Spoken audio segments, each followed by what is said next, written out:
ദൈവത്തിന്റെ അതിപരിശുദ്ധമായ നാമം വാഴ്ത്തപ്പെടുമാറാകട്ടെ. കർത്താവിൽ പ്രിയ സഹോദരി സഹോദരന്മാരെ, എല്ലാവർക്കും വേഗം വരുന്നവനായ കർത്താവായ യേശുക്രിസ്തുവിന്റെ നാമത്തിലുള്ള സ്നേഹവന്ദനം. ഇന്ന് എന്നോടൊപ്പം ഉള്ളത് സുവിശേഷകൻ തമ്പി. എറണാകുളം ജില്ലയിൽ കരിമുകൾ എന്ന സ്ഥലത്താണ് പാസ്റ്ററുടെ വീട്. അവിടെയാണ് താമസിക്കുന്നത്. എന്നാൽ താൻ ഒരു സഞ്ചാര സുവിശേഷകനായി തനിക്കൊരു വാഹനമുണ്ട്. ആ വാഹനത്തിൽ യേശു ഏക രക്ഷകൻ എന്നുള്ള ഒരു ബോർഡ് വെച്ചതിന് ശേഷം ആ വാഹനത്തിൻ്റെ മുകളിൽ 2 സ്പീക്കർ ഒക്കെ ഘടിപ്പിച്ച് കവലകളിലും റോഡുകളിലും വഴിവക്കുകളിലും നിന്ന് കർത്താവിൻ്റെ മാറ്റമില്ലാത്ത വചനം പ്രസംഗിക്കുന്ന ഒരു അനുഗ്രഹിക്കപ്പെട്ട ദൈവദാസനാണ് പാസ്റ്റർ തമ്പി. വളരെ ദീർഘവർഷങ്ങളായി കർത്താവിൻ്റെ വയൽപ്രദേശത്ത് അധ്വാനിക്കുന്ന ഈ ദൈവദാസനെ ഇന്ന് തൻ്റെ അനുഭവ സാക്ഷ്യം നമുക്ക് കേൾക്കുവാനായിട്ടുള്ള അവസരമുണ്ട്. പാസ്റ്ററെ, ഗോസ്പൽ TV UP എന്ന ഈ ചാനലിന് വേണ്ടി പാസ്റ്റർ ഞാൻ ഹാർദവമായിട്ട് സ്വാഗതം ചെയ്യുന്നു. പാസ്റ്ററുടെ വിലപ്പെട്ട സമയം പാസ്റ്ററുടെ അനുഭവ സാക്ഷ്യം പങ്കുവയ്ക്കുവാൻ ഈ ചാനലിന് വേണ്ടി ചെലവഴിക്കുന്നോർത്ത് ഞാൻ ദൈവത്തിന് നന്ദി പറയുന്നു. പാസ്റ്റർ സ്വയമായിട്ടൊന്ന് പരിചയപ്പെടുത്താമോ? പാസ്റ്ററുടെ പേര്, വീട്ടിൽ ആരൊക്കെയുണ്ട്, മക്കൾ എത്ര പേരാണ്, ഇപ്പോൾ എവിടെ താമസിക്കുന്നു എന്നുള്ളതിനെ കുറിച്ചൊന്ന് പറയാം. സഹോദരൻ, എൻ്റെ പേര് തമ്പി എന്നാണ്. ഞാൻ NS തമ്പി. എറണാകുളം ജില്ലയിൽ കരിമോൾ എന്ന സ്ഥലത്ത് കുടുംബമായിട്ട് താമസിക്കുന്ന ഭാര്യ, 4 പെൺമക്കളാണ്. 4 പേരുടെ വിവാഹം കഴിഞ്ഞു. ഇപ്പോൾ ഒരു മോള് ഞങ്ങളോട് കൂടെയുണ്ട്. ഭാര്യയുടെ അമ്മ ഞങ്ങളോട് കൂടെയുണ്ട്. ഞങ്ങൾ ഒന്നിച്ച് ഇങ്ങനെ കർത്താവിനെ ആരാധിക്കുകയും ഇപ്പോൾ തന്നെ സമയം കിട്ടുമ്പോഴൊക്കെ ഇങ്ങനെ കർത്താവിനെ സാക്ഷിക്കുകയും ചെയ്തുകൊണ്ടിരിക്കുകയാണ്. പാസ്റ്ററുടെ വീട് എറണാകുളം ജില്ലയിൽ കരിമുകളിലാണ് അല്ലേ? അതെ. ഓക്കെ. പാസ്റ്റർ എത്ര വർഷമായി ഈ പെന്തക്കോസ്ത് വിശ്വാസത്തിലേക്ക് വന്നിട്ട്? അപ്പോൾ ഈ പെന്തക്കോസ്ത് വിശ്വാസത്തിലേക്ക് വരുന്നതിന് മുമ്പ് പാസ്റ്റർ ഏത് സഭാ പശ്ചാത്തലത്തിലായിരുന്നു?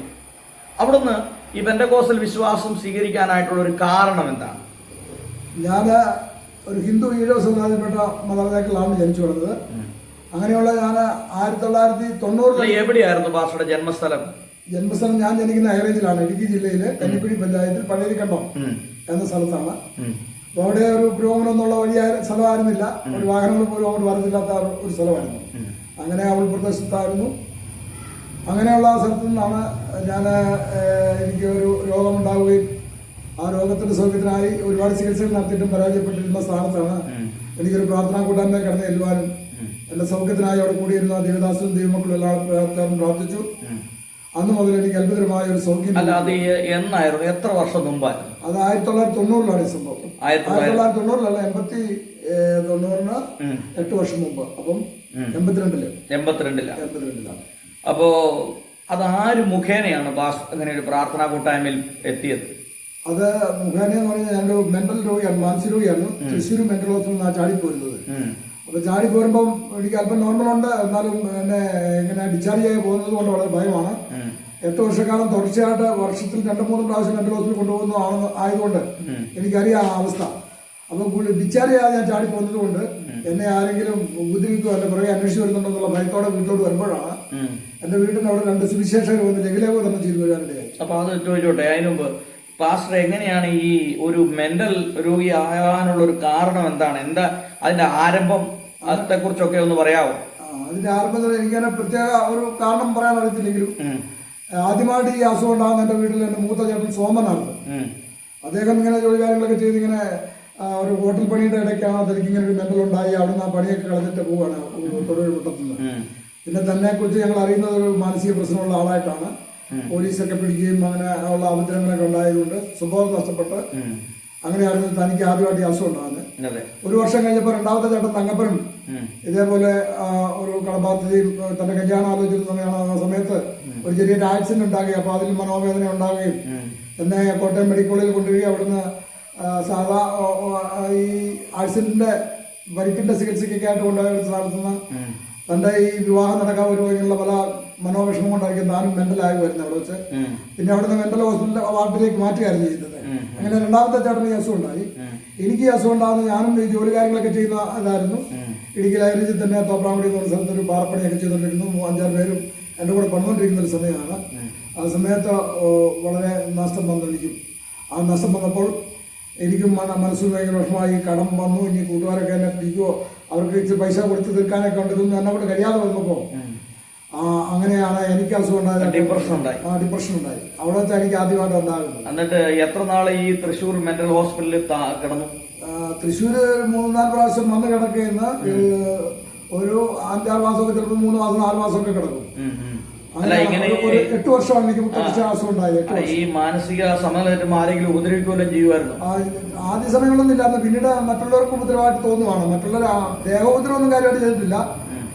എന്റെ ഭാര്യ ഉപദ്രവിച്ചിട്ടുണ്ട്, അല്ലാതെ മറ്റു പുറത്താരെ ഉപദ്രവിച്ചില്ല. പക്ഷെ വീട് കത്തിക്കുക, വണ്ടിയുടെ ചില്ലുകൾ പൊട്ടിക്കുക, സാധനങ്ങൾ വിൽക്കുന്ന തോപ്രാങ്കുകൾ കടലിട്ടൊക്കെ കല്ല് വെച്ചെറിയുക, ഇങ്ങനെ പല നാശനഷ്ടങ്ങൾ വെച്ചിട്ടുണ്ട്. അതിന് നിമിത്തം പോലീസുകാരെ പിടിച്ച് ബലം വിട്ട് സ്റ്റേഷനിലിടുകയും അവിടുന്ന് പിന്നെ തിരുവനന്തപുരത്ത് തന്നെ മെന്റൽ ഹോസ്പിറ്റലിൽ കൊണ്ടുപോയ സമയങ്ങളൊക്കെ ഉണ്ട്. അപ്പൊ ഏതാണ്ട് ഒരു 8 വർഷത്തോളം 8 വർഷം എനിക്ക് തുടർച്ചയായിട്ട് അസുഖം ഉണ്ടായിട്ടുണ്ട്. അപ്പൊ തൃശ്ശൂർ മെന്റൽ ഹോസ്പിറ്റലായിരുന്നു? ആയിരുന്നു. തൃശ്ശൂർ മാത്രമല്ല, കോതമംഗലം അയ്യപ്പാട് മെന്റൽ ഹോസ്പിറ്റൽ താമസിച്ചിട്ടുണ്ട്, കിടന്നിട്ടുണ്ട്. അവിടുത്തെ ചികിത്സ ചെയ്തിട്ടുണ്ട്. പിന്നീട് കോതമംഗലം അയ്യപ്പാട് മാത്രമല്ല, പിന്നെ തിരുവനന്തപുരം ഉളമ്പാറ, പിന്നെ അല്ലാത്ത ചികിത്സകൾ വേറെ നടത്തിയിട്ടുണ്ട്. ആയുർവേദ ചികിത്സ നേർച്ചയാണെന്നൊക്കെയുള്ള ചിന്തയിൽ അങ്ങനെ ഇടുക്കിയിൽ നിന്ന് അങ്ങനെ ഒരാളുടെ നിർദ്ദേശപ്രകാരം തൃപ്രയാർ ക്ഷേത്രത്തിൽ പോവുകയും പതിനൊരിക്കുകയും ഒക്കെ ചെയ്യാനായിട്ടൊക്കെ പോയി. അത് അവിടെ രോഗം കൂടുതലായിട്ട് മടങ്ങി പോരുവാണ് ചെയ്തത്. കൈവിഷം ചേർത്തിരിക്കുന്ന പണിക്ക് പോയിട്ടുണ്ട്. അങ്ങനെ നേർച്ചകളും കാഴ്ചകളും ഒക്കെ ഒരുപാട് ചെയ്തു. അവിടെയൊന്നും എനിക്ക് സൗഖ്യം കിട്ടിയില്ല. 1990-ലാണ് തൃശ്ശൂർ മെട്രോ നിന്ന് ഇങ്ങനെ ഈ ഷോക്കിനെ ഭയന്ന് ഞാൻ ചാടിപ്പോരുക. ആ വരവിലാണ് എനിക്ക് 2 സുവിശേഷ മുഖാന്തരം ആദ്യമായിട്ടൊരു സുവിശേഷ യോഗത്തിൽ സംബന്ധിക്കാൻ കഴിഞ്ഞത്. ആ യോഗത്തില് അത് ഒരു ഹോൾ നൈറ്റ് പ്രാർത്ഥനയായിരുന്നു. ഒരു ഹോളിൽ വെച്ച് ഇങ്ങനെ എല്ലാവരും കൂടെ കൂടി നടത്തുകയാണ്. ഹോൾ നൈറ്റ് ആണ്. അപ്പൊ അവിടെ ഒത്തിരി ദേവദാസന്മാർ വന്നിട്ടുണ്ട്. അവർ മാസത്തിലൊരിക്കലും ഓരോ സ്ഥലങ്ങളിൽ ഇങ്ങനെ ഒത്തുകൂടുമായിരുന്നു. അങ്ങനെ ഒരു മീറ്റിംഗ് ആണ്. എന്നാൽ പബ്ലിക്കായിട്ട് വലിയ പരസ്യം കൊടുത്തിട്ടുള്ള മീറ്റിംഗ് അല്ല. കൂടുതലും ദേവദാസന്മാർ മാത്രം ഒത്തുകൂടുന്ന മീറ്റിംഗ് ആണ്. അങ്ങനെയുള്ള ഒരു സഭയിലേക്ക് ഞങ്ങളെ പരിചയപ്പെടുത്തിയ ആ വിശ്വാസി അമ്മച്ചി, 2 ദേവദാസന്മാർ ഞങ്ങളുടെ വീട്ടിൽ വന്ന് പ്രാർത്ഥിച്ച് ഈ അമ്മച്ചിയെ പരിചയപ്പെടുത്തിയിട്ടാണ് പോയത്. ആ പ്രകാരം ഈ അമ്മച്ചിയായിട്ട് ബന്ധപ്പെട്ടതുകൊണ്ട് ഈ അമ്മച്ചിയുടെ അവിടെ നിന്ന് 40 കിലോമീറ്റർ അകലെ വെച്ചാണ് ഈ ഓർഡിനേറ്റർ പ്രാർത്ഥന നടക്കുന്നത്. ഈ അമ്മച്ചിയുടെ വാക്കിനാൽ ഞങ്ങള് അമ്മച്ചിയുടെ കൂടെ പോവുകയാണ് ചെയ്തത്. അങ്ങനെ കുമിളി 1-ാം മൈലിൽ ഒരു സ്കൂളിൽ വെച്ച് നടന്ന അവിടെ ഓർഡിനേറ്റർ പ്രാർത്ഥനയിലേക്ക് ഞങ്ങളെത്തി. അവിടെ ഒത്തിരി പ്രസംഗങ്ങളും അതിനുശേഷം ഓരോരുത്തരുടെ അനുഭവങ്ങളും പിന്നെ മധ്യസ്ഥ പ്രാർത്ഥനയുടെയൊക്കെ സമയങ്ങൾ വേർതിരിച്ചിരുന്നു. അങ്ങനെ ആ മധ്യസ്ഥ പ്രാർത്ഥനയുടെ സമയത്ത് ഇങ്ങനെ വിവിധ വിഷയങ്ങൾക്ക് വേണ്ടി പ്രാർത്ഥിക്കുന്ന കണ്ടപ്പോൾ എൻ്റെ അടുത്തിരുന്ന ഒരു ദേവദാസനോട് ഞാൻ പറഞ്ഞു, എനിക്ക് പ്രാർത്ഥിക്കാനുണ്ട്. പലരും അവിടെ എഴുതി കൊടുക്കുന്ന കണ്ടതുകൊണ്ട് എനിക്ക് എഴുതി കൊടുക്കണമെന്ന് മനസ്സിലാക്കിയ ഞാൻ അടുത്തിരുന്ന ദേവദാസനോട് പറയുന്നത് എഴുതി തരാമോ എന്ന് ചോദിച്ചു. അപ്പൊ ഇദ്ദേഹം പറഞ്ഞു, ഇപ്പൊ തിരക്കാണ്, എഴുതി കൊടുക്കാനൊന്നും നേരമില്ല, ഒരു കാര്യം ചെയ്യും, സോറിനോട് എഴുതിയിട്ട് വന്നിട്ട് ആദ്യം പേര് പറയണം, എന്നിട്ട് പ്രാർത്ഥിക്കണം എന്ന് പറഞ്ഞാൽ മതി എന്ന് പറഞ്ഞു. വാസ്തവം എനിക്ക് എഴുതാൻ അറിയത്തില്ലാത്തതുകൊണ്ടാണ് അങ്ങനെ പറ്റിയത്. അപ്പോൾ ധൈര്യമായിട്ട് എടുത്തോളാൻ പറഞ്ഞുകൊണ്ട് ഈ ദേവദാസൻ എന്നെ ഉത്സാഹിപ്പിച്ചതുകൊണ്ട് ഞാൻ ഇവിടെ എഴുതിയിട്ട് വന്നു. അപ്പൊ ആ പ്രാർത്ഥന ലീഡ് ചെയ്യുന്ന ദേവദാസൻ സ്റ്റേജിൽ നിന്ന് നോക്കിയിട്ട് എന്നോട് എന്താന്ന് ചോദിച്ചു. അപ്പൊ ഞാൻ പറഞ്ഞു, എന്റെ പേര് തമ്പി എന്നാ, ഞാൻ തൃശ്ശൂർ മെന്റൽ ഹോസ്പിറ്റലിൽ ഡിസ്ചാർജ് ആയി ചാടിപ്പോന്നതാ, എനിക്ക് വേണ്ടി പ്രാർത്ഥിക്കണമെന്ന്. അപ്പോ ആ തിരക്കിനിടയിൽ തന്നെ ഈ ദേവദാസൻ പറഞ്ഞു, കർത്താവായ യേശു സൗറിന്റെ അസുഖം മാറ്റി എന്റെ ഹൃദയത്തിൽ വിശ്വസിക്കുക, അല്ലേലിയ പറഞ്ഞെന്ന് പറഞ്ഞു. അല്ലേലിയ പറഞ്ഞ ഒച്ച പറഞ്ഞെന്ന് പറഞ്ഞു. അങ്ങനെ വീണ്ടും ഒരു 2-3 പ്രാവശ്യം എന്നെ കൊണ്ട് അല്ലേലിയ എന്ന് പറയും, ഇങ്ങോട്ട് നിന്നോളാൻ പറഞ്ഞു. ഇത്ര ചെയ്തുള്ളൂ. അത് കഴിഞ്ഞ് പിന്നെ രാവിലെ ആ പ്രാർത്ഥന കഴിഞ്ഞ് പോരാൻ നേരത്തെ ഈ വിശ്വാസി അമ്മച്ചിയുടെ കൂടെ ഞാനും എന്റെ ഭാര്യയും ഞങ്ങളുടെ കുഞ്ഞുങ്ങളും ഒക്കെ ആയിട്ട് മടങ്ങി പോകുന്നു. അങ്ങനെ പോകുന്ന ഈ അമ്മച്ചിയുടെ വീട്ടിൽ വന്നിട്ട് ഞങ്ങളുടെ വീട്ടിലോട്ട് പോകുമ്പോൾ ഈ അമ്മച്ചി പുറകെ വന്നിച്ച് പറഞ്ഞു, മാനെ മക്കളെ, ഇനി നിങ്ങൾ സ്വാമിയോട് പോകണമെന്ന് പ്രാർത്ഥിക്കണം, നിങ്ങൾ യേശുവിനോട് പ്രാർത്ഥിച്ചാൽ മതി, യേശു നിങ്ങളെ സൗഖ്യമാക്കുന്നു. അങ്ങനെ വന്ന് ഞങ്ങളുടെ വീട്ടിൽ വന്ന് ഞാനും എൻ്റെ ഭാര്യ സരസമ്മകളെ കൈപിടിച്ച് ഇങ്ങനെ പ്രാർത്ഥിച്ചു, യേശുവെ നല്ല ഉറക്കം തരണം. ഏറ്റവും ഗുളിക കഴിച്ചാൽ ഞാൻ ഉറങ്ങല്ല, ഈ ആശുപത്രി ചാടിപ്പോകുന്ന കാരണം ഉറക്കമില്ല. അമ്മച്ചിയുടെ വീട്ടിൽ കിടന്ന ദിവസം ഉറക്കമില്ല, ഓൺലൈറ്റ് പ്രാർത്ഥന പോയ ദിവസം ഉറക്കമില്ല. അങ്ങനെ ദിവസങ്ങളായിട്ട് ഉറങ്ങാതിരിക്കുക. അസുഖം കൂടുന്ന ഒരവസ്ഥയാണ് എനിക്ക് സാധാരണ കണ്ടുവരുന്നത്. അപ്പൊ അത് നിമിത്തം ഈ അമ്മച്ചി പറഞ്ഞതിന്റെ ബലത്തിൽ ഇങ്ങനെ ഞാനും എന്റെ ഭാര്യ സരസമ്മയുടെ കൈ പിടിച്ച് പ്രാർത്ഥിക്കുക, യേശുവെ നല്ല ഉറക്കം തരണമേ, ഇനി അസുഖം ഉണ്ടാകരുത് എന്ന് പറഞ്ഞ് പ്രാർത്ഥിച്ചു. അങ്ങനെ കിടന്നു സുഖമായ ഉറക്കം എനിക്ക് കിട്ടി. ഇത് ഗുളി കഴിച്ചാൽ പോലും ഉറങ്ങാൻ പഠിക്കുന്ന ഞാൻ സുഖമായിട്ട് കിടന്നുറങ്ങി. പിറ്റേ ദിവസം 8:30 വരെ കിടന്നുറങ്ങി. അത് ഞങ്ങൾക്ക് ഒരു അത്ഭുതമായിട്ട് തോന്നി. ആ സംഭവത്തിന് ശേഷം ഇന്ന് വരെ ഒരു ഗുളിക കഴിച്ചിട്ടില്ല. എനിക്ക് എപ്പോ വേണമെങ്കിലും ഉറങ്ങാം. 2-3 ഹല്ലേലൂയ പറഞ്ഞതേ ഉള്ളൂ, എന്റെ രോഗാത്മാവ് വിട്ടുപോയി. ഹല്ലേലൂയ, ഇങ്ങനൊരു അത്ഭുതമാണ് എന്റെ ജീവിതത്തിൽ നടന്നത്. എന്നാൽ ഇങ്ങനെ ഒരു അത്ഭുതം നടന്നുകൊണ്ടല്ല ഞാൻ ഇങ്ങനെ യേശുവിനെ സാക്ഷിക്കുന്നതും യേശുവിന്റെ വിശ്വാസത്തിലേക്ക് വരാൻ കാരണമായത്. ഇങ്ങനൊരു സൗഖ്യം കിട്ടിയത് വലിയ കാര്യമാണ്, സന്തോഷമുള്ള കാര്യമാണ്. പക്ഷെ എനിക്ക് അതിൽ സന്തോഷിക്കാൻ കഴിഞ്ഞില്ല. ഞാൻ വളരെ നിരാശനായി. ബൈബിള് അന്ന് എനിക്ക് ഒരെണ്ണം കിട്ടി. ഈ വിശ്വാസിയെ വെച്ച് എനിക്ക് പഴയ നിയമവും പുതിയ നിയമമുള്ളതായ ഒരു ബൈബിൾ എനിക്ക് തന്നെങ്കിലും അതൊന്നും വായിച്ച് മനസ്സിലാക്കാൻ കഴിയാത്തത് കൊണ്ട് ഞാൻ ബൈബിളിൽ നിന്നൊന്നും ഒരു ബലം പ്രാപിക്കാൻ എനിക്ക് കഴിഞ്ഞില്ല. പിന്നെ ഈ അമ്മച്ചിയായിട്ട് ഞങ്ങൾ ഒത്തിരി ഞങ്ങൾ കുറെ അകലമുണ്ട്. അതുകൊണ്ട് പിന്നീട് ബന്ധപ്പെടാനും കഴിഞ്ഞില്ല. ഇങ്ങനെയുള്ളത് കൊണ്ട് ഞാൻ വീണ്ടും നിരാശനാകുകയാണ് ചെയ്തത്. പക്ഷെ എനിക്ക് അസുഖം ഉണ്ടായില്ല. വീണ്ടും നിരാശനായി ഞാൻ എങ്ങനെ ജീവിക്കും, എൻ്റെ മക്കളെ എങ്ങനെ വളർത്തും, ഇങ്ങനെ കാര്യങ്ങളൊക്കെ ഓർത്ത് കഴിയുമ്പോൾ എനിക്ക് വളരെ നിരാശ തോന്നി. നിരാശ തോന്നിയപ്പോൾ ഞാൻ വിചാരിച്ചു എൻ്റെ ഭാര്യയ്ക്ക് മക്കൾക്കും വേണ്ടി ഞാൻ ചെയ്യാൻ കഴിയുന്ന ഏറ്റവും നല്ല കാര്യം ആത്മഹത്യയാണ്. ഞാൻ ചിന്തിച്ചു. കാരണം എനിക്കൂടെ ചെലവിന് ഇറങ്ങാനായിട്ട് എൻ്റെ ഭാര്യ ബുദ്ധിമുട്ടായിട്ട് മനസ്സിലാക്കിയതുകൊണ്ട് ഞാൻ തീരുമാനിച്ചു എന്നെ ആരും ഒരു ജോലിക്കും വിളിക്കത്തില്ല. കാരണം ഈ അസുഖമായിട്ട് ഇങ്ങനെയൊക്കെ നടന്നിട്ടുള്ളത് കൊണ്ട് ഞങ്ങൾ താമസിക്കുന്ന വീട്ടിൽ തികച്ച കാര്യങ്ങൾ ആ നാട്ടുകാരൊക്കെ അറിയുന്ന ഒരു വ്യക്തി എന്നെ ഒരു പണിക്കും വിളിക്കത്തുമില്ല. എനിക്ക് ഒരു പണിയും വൈകുന്ന വരെ നിന്ന് ചെയ്യാൻ പറ്റത്തില്ല. അങ്ങനെയുള്ളത് കൊണ്ട് എൻ്റെ ഭാര്യ കഷ്ടപ്പെട്ട് എന്നോട് ചെലവിന് തരുന്ന കാര്യങ്ങൾ ഞാൻ ആലോചിച്ചപ്പോൾ എനിക്ക് ഭയങ്കര ഭാരം തോന്നി. അപ്പം എനിക്ക് തോന്നി എൻ്റെ ചേട്ടൻ തങ്കപ്പൻ ആത്മഹത്യ ചെയ്താണ്. തങ്കം പറഞ്ഞിട്ടുണ്ട് തങ്കപ്പൻ ആരെയും ബുദ്ധിമുട്ടിക്കാതെ പോയി എന്ന് പറയുന്നതൊക്കെ ഞാൻ കേട്ടിട്ടുണ്ട്. അപ്പൊ ഞാൻ തീരുമാനിച്ചു അങ്ങനെ ചെയ്തേക്കാമെന്ന് തീരുമാനിച്ച് ഞാൻ തോപ്രാങ്കുടിയിൽ ഒരു കടയിൽ പോയി ഫുർഡാൻ എന്ന് പറയുന്ന വിഷം മേടിച്ച് ആരും കാണാത്തൊരു സ്ഥലത്ത് പോയിരുന്ന ഒരു ബോണ്ടായിക്കകത്താക്കി വിഷം ഇട്ടിട്ട് ഞാനിങ്ങനെ എനിക്കറിയാം ഒരു 3 വർഷമായി ഇപ്പം ഗുളിക കൂടാതെ ഉറങ്ങാൻ പറ്റിയിട്ട് അന്നത്തെ ആ പ്രാർത്ഥനയ്ക്ക് ശേഷം കിട്ടിയ ഉറക്കമാണ് എന്നുള്ളതൊക്കെ ഞാൻ മനസ്സിലാക്കി. അതുകൊണ്ട് ഞാൻ യേശുവിനോട് പ്രാർത്ഥിക്കാൻ തീരുമാനിച്ചു. ഈ വിഷം കയ്യിലെടുത്തിട്ട് യേശുവിനോട് പ്രാർത്ഥിച്ചു, യേശുവേ എനിക്ക് ജോലി ചെയ്യാൻ പറ്റാത്തതുകൊണ്ട് എനിക്ക് ഇങ്ങനെ വീട് നോക്കാൻ പറ്റാത്തതുകൊണ്ട് ഞാനിങ്ങനെ ആത്മഹത്യ ചെയ്യാൻ പോവാണ്. ആത്മഹത്യ കഴിഞ്ഞാൽ എൻ്റെ ആത്മാവ് നരകത്തിൽ പോകരുത് എന്നിങ്ങനെ പ്രാർത്ഥിച്ചിട്ട് ഈ വിഷം ഞാൻ വേഗത്തിലും കഴിച്ചു. ഈ വിഷം അങ്ങോട്ട് ഉള്ളിലൂടെ വന്നു. പെട്ടെന്ന് എനിക്കൊരു ഭയം ഉണ്ടാവുകയാണ്. എൻ്റെ മക്കളെ ഒന്നുകൂടെ കാണുന്നു. 1 കിലോമീറ്റർ വെച്ചാൽ അല്ല വെച്ചാൽ ഞാനിത് കഴിക്കുന്നത് വീട്ടിൻ്റെ അവിടുന്ന്. ഉടനെ ഞാൻ റോഡിലോട്ട് ഓടി കയറി വന്നു. മറ്റു ആൾക്കാരെ കണ്ട് ഞാൻ പറഞ്ഞു എൻ്റെ ഭാര്യ വീട്ടിലോട്ട് എന്നെ എത്തിക്കണം, അവിടെയാണല്ലോ മക്കളൊക്കെ ഉള്ളത്, അങ്ങോട്ട് ചെല്ലണമെന്ന് പറഞ്ഞു.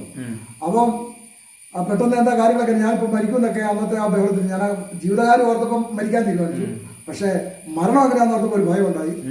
അപ്പോൾ അങ്ങനെ വന്നപ്പോൾ ഇവരോട് ഞാൻ പറഞ്ഞു ഞാൻ പെട്ടെന്ന് മരിക്കുമെന്ന് പറഞ്ഞു. ഉടനെ മറ്റുള്ളവർ എനിക്ക് കുറച്ച് വെള്ളമൊക്കെ ഉപ്പ് കലക്കി വെള്ളമൊക്കെ തന്നൊക്കെ ഛർദ്ദിച്ചോളെന്ന് പറഞ്ഞ് തരുമൊക്കെ ചെയ്തു. അതൊക്കെ കഴിച്ചു. എന്നിട്ടും ഛർദ്ദിച്ചില്ല. പിന്നെ അതുവഴി വന്നൊരു ജീപ്പേൽ എന്നെ കയറ്റി ചേലച്ചോട്ട് ഒരു ആശുപത്രി കൊണ്ട് കയറ്റി ഡോക്ടറിന്റെ കണ്ണൊക്കെ തുറന്ന് നോക്കിയിട്ട് ടോർച്ച് അടിച്ച് നോക്കി. എന്നാ കഴിച്ചെന്ന് ചോദിച്ചു. ഞാൻ പറഞ്ഞു ഫുർഡാനാ കഴിച്ചത്. ആരും തന്നാണോ? അല്ല ഞാൻ തന്നെ കഴിച്ചതെന്ന് പറഞ്ഞു. എന്ന് പറഞ്ഞിട്ട് അപ്പോൾ ഡോക്ടർ കൊണ്ടുവന്ന ആൾക്കോട്ട് പറഞ്ഞു ഇവിടെ എനിക്കത് കൊണ്ടുപോകാൻ പറഞ്ഞു. എന്നെ അവിടെ സ്വീകരിച്ചില്ല. അവിടുന്ന് കൊണ്ടുപോകണം. അവിടുന്ന് അടിമാലി ഗവൺമെന്റ് ആശുപത്രിക്ക് ചേലച്ചോട്ടിൽ നിന്ന് കൊണ്ടുപോയി. അവിടെ നിന്ന് എനിക്ക് ബോധമൊന്നുമില്ല, രക്ഷോട്ടൊന്നും ഉറപ്പില്ലെന്ന് ഡോക്ടർ പറഞ്ഞു. 3 ദിവസത്തേക്ക് ഞാൻ അബോധാവസ്ഥയിലായിരുന്നു. 3 ദിവസം കഴിഞ്ഞാൽ എനിക്ക് ബോധം തെളിയുന്നത്. അങ്ങനെ അവിടുന്ന് ആ മരണത്തെ അവിടുന്ന് രക്ഷപ്പെട്ടു. വീണ്ടും കുറേ ദിവസങ്ങൾ നിരാശനായിട്ട് ആശുപത്രി കഴിഞ്ഞു. എൻ്റെ ഭാര്യയ്ക്കൊക്കെ അത് വലിയ ബുദ്ധിമുട്ടാണ് ഉണ്ടാക്കിയത്.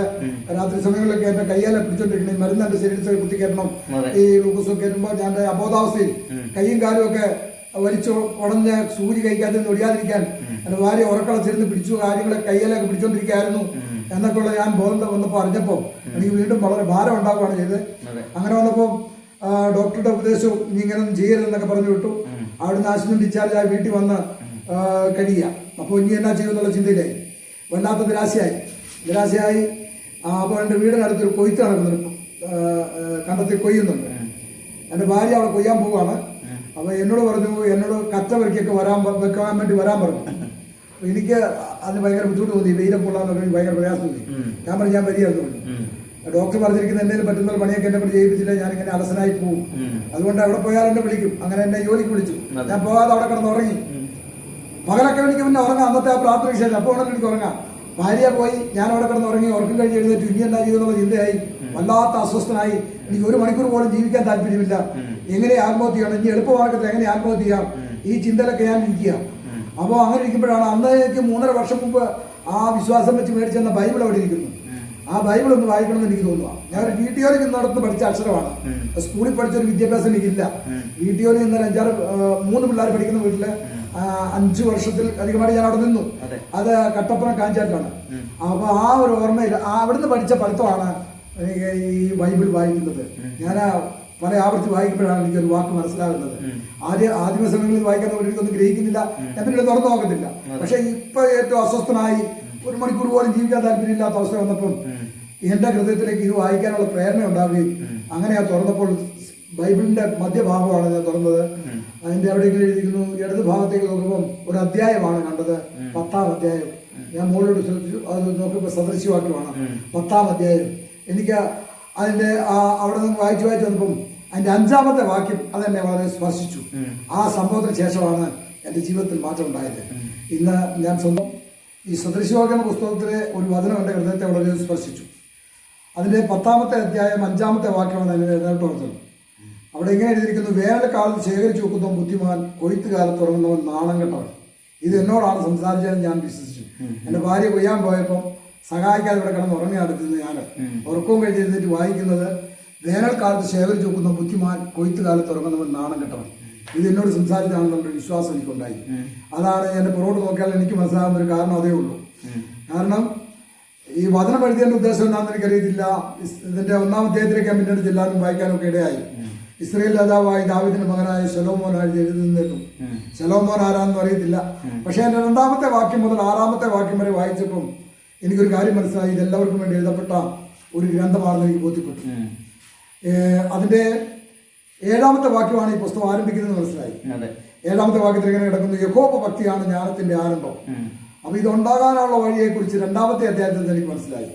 2-ാമത്തെ അധ്യായത്തിലേക്ക് ഇതുണ്ടാകണമെങ്കിൽ മകനെ നീ ജ്ഞാനത്തിന് ചെവി കൊടുക്കുകയും ബോധത്തിന് നിന്റെ ഹൃദയം ചായ്ക്കുകയും. ഹൃദയം കൊടുക്കാതെ എത്ര വചനം കേട്ടാലും പ്രയോജനമില്ലെന്നും ഒരു വാളെന്നോട് പറഞ്ഞു തരുന്നത് പോലെ ദൈവത്തിന്റെ ആത്മാവ് എനിക്ക് പറഞ്ഞു തരുന്നതായിട്ടാണ് എനിക്ക് മനസ്സിലാകുന്നത്. ഇതിന്റെ അർത്ഥങ്ങൾ എനിക്ക് പറഞ്ഞു തരുന്നതെന്ന് എനിക്ക് തോന്നുന്നു. എൻ്റെ തലയിലേക്ക് ഒരു വെളിച്ചം വരുത്താൻ അനുഭവം അങ്ങനെയാണ് എനിക്കുണ്ടായത്. അങ്ങനെ എൻ്റെ ജീവിതത്തിൽ അന്തരം തൊട്ട മാറ്റം ഉണ്ടാകുകയാണ് ചെയ്തത്. തുടർന്ന് അധികം താമസിക്കാതെ തന്നെ എനിക്കൊരു ദേവദാസനെ പരിചയപ്പെടാനിടയായി. പാസ്റ്റർ VM വരയ്ക്ക് എന്ന് പറയും. അദ്ദേഹം ഇന്ന് ജീവിച്ചിരിപ്പില്ല, നിത്യതയിലാണ്. അദ്ദേഹം അതിനോട് എൻ്റെ സാക്ഷ്യം പറയുകയും ഈ തുടർന്ന് അദ്ദേഹം നടത്തുന്ന ഒരു കൺവെൻഷൻ്റെ പുള്ളിയെ ലീഡ് ചെയ്യുന്ന ഒരു കൺവെൻഷനുണ്ട്. അതിലെനിക്ക് വേണ്ടി അവിടെ പ്രാർത്ഥിക്കുകയും അവിടെ വചനം കേട്ടു, സ്നാനപ്പെടുന്നതിനുള്ള ക്ലാസ് കേട്ടു. അപ്പോൾ എനിക്ക് സ്നാനപ്പെടുന്ന മനസ്സിലായി. എൻ്റെ ഭാര്യയും ഞാനും 1994 ഫെബ്രുവരി 13-ാം തീയതി അടിമാലി വെച്ച് നടന്ന കൺവെൻഷൻ ആ സ്നാന ശുശ്രൂഷ ഞങ്ങൾ അങ്ങോട്ട് ആവശ്യപ്പെട്ട് ഞങ്ങൾക്കും സ്നാനപ്പെടാൻ ഭാഗ്യം ലഭിച്ചു. സ്നാനം കഴിഞ്ഞപ്പോൾ മുതൽ ഞാനും ഒരു ദൈവമാണെന്ന് എനിക്ക് ബോധ്യമുണ്ടായി. അത് പിന്നീട് മറ്റേ ഏതൊരു പ്രാർത്ഥനയെ കൂട്ടാൻ ഞാനും ഒച്ചത്തിൽ അല്ലോലിയൊക്കെ പറയാൻ തുടങ്ങി. മറ്റേ ഞാനൊരു പുറംജാതിയെ പോലെ ഒന്നും അകന്നിരിക്കുന്ന ആളായിരുന്നു. പക്ഷെ അതിനുശേഷം എനിക്ക് ഒത്തിരി മാറ്റം ഉണ്ടായി. പിന്നീട് അങ്ങനെ എന്തെങ്കിലും ജോലി ചെയ്യണമെന്നുള്ള ആഗ്രഹം എനിക്കുണ്ടാകുകയും അങ്ങനെ എറണാകുളം ജില്ലയിൽ കരിമോളിലേക്ക് ഒരു ക്രഷ് ഷോളിംഗ് അടിക്കാൻ വേണ്ടി ഒരു ജീപ്പുമായിട്ട് 2 പേര് അവിടെ വന്നു ജോലിക്കാരെയൊക്കെ അന്വേഷിച്ചപ്പം എൻ്റെ നാട്ടിലുള്ള പടിയിരിക്കണ്ടം ഏരിയയിലുള്ള ആൾക്കാരൊക്കെ പറഞ്ഞു, ഇവനെ കൊണ്ടുപോയിട്ട് കാര്യമില്ല, ഇവനെ കൊണ്ടുപോയ നമുക്കൂടെ പണിയാവും, ഇവൻ എപ്പോഴാണ് വട്ടളകുന്നതെന്ന് അറിയത്തില്ല എന്നൊക്കെ പറഞ്ഞപ്പം പറയുകയും ആരും എന്നെ ആ വാഹനത്തിൽ കയറ്റാൻ അനുവദിച്ചില്ല. അങ്ങനെ എനിക്ക് അതിനകത്ത് ഒരു മനസാക്ഷിയുള്ള പ്രായമുള്ള ഒരാളുണ്ട്. അവൻ പോരട്ടെ, വന്ന് നമുക്കുള്ള കഞ്ഞിയൊക്കെ ഒപ്പിക്കാം എന്ന് പറഞ്ഞ ഇദ്ദേഹത്തിന്റെ നല്ല വാക്ക് നിമിത്തം എനിക്കിവിടെ പോരാൻ പറ്റി. അങ്ങനെ എറണാകുളം കരിമൂലി വന്ന് ആ ഒരു ക്രഷ് ഷോളിങ്ങിന്റെ പണിയാണ്. അവിടെ ഒന്നിച്ച് മുന്നോട്ട് പോക്കാണ്, ഒറ്റയ്ക്ക് പോക്കാടൊക്കെയല്ല. ഭാര്യ കുടുംബമായിട്ട് വന്നാൽ താമസിക്കാൻ സൗകര്യമൊക്കെ ഉണ്ടെന്ന് അറിഞ്ഞതുകൊണ്ട് ഞാൻ വീട്ടിൽ പോയി എൻ്റെ ഭാര്യയെ കൂടെ കൂട്ടിക്കൊണ്ട് വന്നു. അങ്ങനെ അവിടെ ആരാധനയ്ക്ക് പോകാൻ അന്വേഷിച്ചപ്പം കരിമൂളിൽ ഒരു ശാരോൻ ചർച്ച് കണ്ടുപിടിച്ചു. അങ്ങനെ അവിടെ ആരാധനയ്ക്ക് പോകാനും ഇവിടെ ഈ കൃഷി പണിതുകൊണ്ടിരുന്നു. ആദ്യം താമസിക്കാതെ ഒരു ഒച്ചായ മുഖാന്തരം FSCT കമ്പനിയിൽ എനിക്കും എൻ്റെ ഭാര്യയ്ക്കും പണി കിട്ടി. അങ്ങനെ അവിടുത്തെ പണി കിട്ടി കഴിയുമ്പോൾ ഞങ്ങളുടെ ആ ഹൈറേഞ്ചിലെ ജീവിതവും ഇവിടുത്തെ ജീവിതവും നമ്മൾ ഒത്തിരി മാറ്റം വന്നു. നമ്മുടെ ആ പട്ടിണിയൊക്കെ ഒന്ന് മാറി അങ്ങനെ സന്തോഷത്തോടെ മുന്നോട്ട് പോവുകയാണ്. അങ്ങനെ ഇരിക്കുമ്പോഴും ഞങ്ങൾ പോകുന്ന ചർച്ചിൽ കരിമൂളിലെ ശാരോൻ ചർച്ചിൽ ഒരു 3 ദിവസം ഉപവാസ പ്രാർത്ഥന വന്നു. ഈ ഉപവാസ പ്രാർത്ഥന വന്നപ്പം ഞങ്ങളുടെ പാസ്റ്റർ പറഞ്ഞു, ഈ ഉപവാസ പ്രാർത്ഥനയിൽ ഗസ്റ്റായിട്ട് ഞാനൊരു ദിവസനെ വിളിച്ചിട്ടുണ്ട്, ഞങ്ങൾ കഴിവുള്ളിടത്തോളം ആളുകൾ ഈ മീറ്റിങ്ങിൽ സംബന്ധിക്കണം എന്ന് പറഞ്ഞു. അപ്പോൾ ഇതെൻ്റെ മനസ്സിൽ ഇരുന്നുകൊണ്ട് ഞാൻ ആ ദിവസങ്ങളിലെ പണി വേണ്ടെന്ന് വെച്ച് ഞാനും ആ ഉപവാസ പ്രാർത്ഥനയിൽ ഉപവാസത്തോടെ ഇരുന്നു. ആ ഗസ്റ്റായിട്ട് വന്ന ദിവസനെ കുറിച്ച് ഇങ്ങനെ കേട്ടതുകൊണ്ട് ഞാൻ വളരെ ആകാംക്ഷയോടെ അദ്ദേഹത്തിന് കേൾക്കാൻ വേണ്ടി അദ്ദേഹത്തിന്റെ മുഖത്തേക്ക് ശ്രദ്ധിക്കുമ്പോൾ ഈ ദൈവദാസൻ 3 ദിവസവും പ്രസംഗിച്ചത് വിഷയം അപ്പോസ്തലനായ പൗലോസിനെ കുറിച്ചായിരുന്നു. ആ പൗലോസിന്റെ ജീവിതചരിത്രമൊക്കെയാണ്. ആദ്യം ശൗലായിരുന്നെന്നും ആ ശൗല് റോമ പൗരത്വമുള്ള ആളായിരുന്നെന്നും അങ്ങനെയുള്ള തന്റെ കഴിവിനെ കുറിച്ചുമൊക്കെ 4 ഡോക്ടേഴ്സ് ഉള്ള ആളാണ്, കപ്പൽ വ്യാപാരിയുടെ മകനാണ്, വലിയ ധനാഢ്യനാണ്, ക്രിസ്ത്യാനികൾക്കെതിരെ പ്രവർത്തിക്കുന്ന വ്യക്തിയായിരുന്നു. ക്രിസ്ത്യാനികൾ എവിടെയുണ്ടെന്ന് അറിഞ്ഞാലും അവരെ ഇല്ലായ്മ ചെയ്യാനുള്ള എല്ലാ അധികാരവും അദ്ദേഹത്തിനുണ്ടായിരുന്നു. അങ്ങനെയുള്ള ഈ വ്യക്തി യേശുമായിട്ട് കണ്ടുമുട്ടുകയാണ്. താനൊരു കുതിരപ്പുറത്ത് വരുമ്പോൾ അങ്ങനെ യേശുമായിട്ട് കണ്ടുമുട്ടുകയും താനേക്ക് പിന്നീട് എടുത്ത തീരുമാനം യേശുമായിട്ടുള്ള സുവിശേഷമായിരുന്നു. ആ സുവിശേഷം അറിയിക്കുന്നില്ല, എനിക്ക് അയ്യോ കഷ്ടം എന്നുള്ള കാര്യങ്ങളൊക്കെ ഈ 3 ദിവസം പ്രസംഗിച്ച ദേവദാസൻ ഈ കഥകളെല്ലാം അവിടെ വിശദീകരിക്കുകയും ഈ സുവിശേഷം അറിയിക്കുന്നതിൽ അയ്യോ കഷ്ടം എന്ന് പറയുന്നത് ഒരു അടി കിട്ടിയേച്ച് പറയുന്നത് പോലെ ഉള്ള ഒരു രീതിയിലാണ് ദേവദാസൻ അവതരിപ്പിച്ചപ്പോൾ എനിക്കത് വളരെ മനസ്സിലായ പോലെ തോന്നി. അങ്ങനെയാണെങ്കിൽ ഈ സുവിശേഷം അറിയിക്കുന്നില്ലെങ്കിൽ ഒരു പ്രയോജനമില്ല. ഈ സുവിശേഷം അറിയിക്കുന്നത് എനിക്ക് അയ്യോ കഷ്ടമാണെങ്കിൽ ഞാൻ ഈ സുവിശേഷം അറിയിക്കണ്ടേ എന്നൊരു ചിന്ത എനിക്കുണ്ടായി.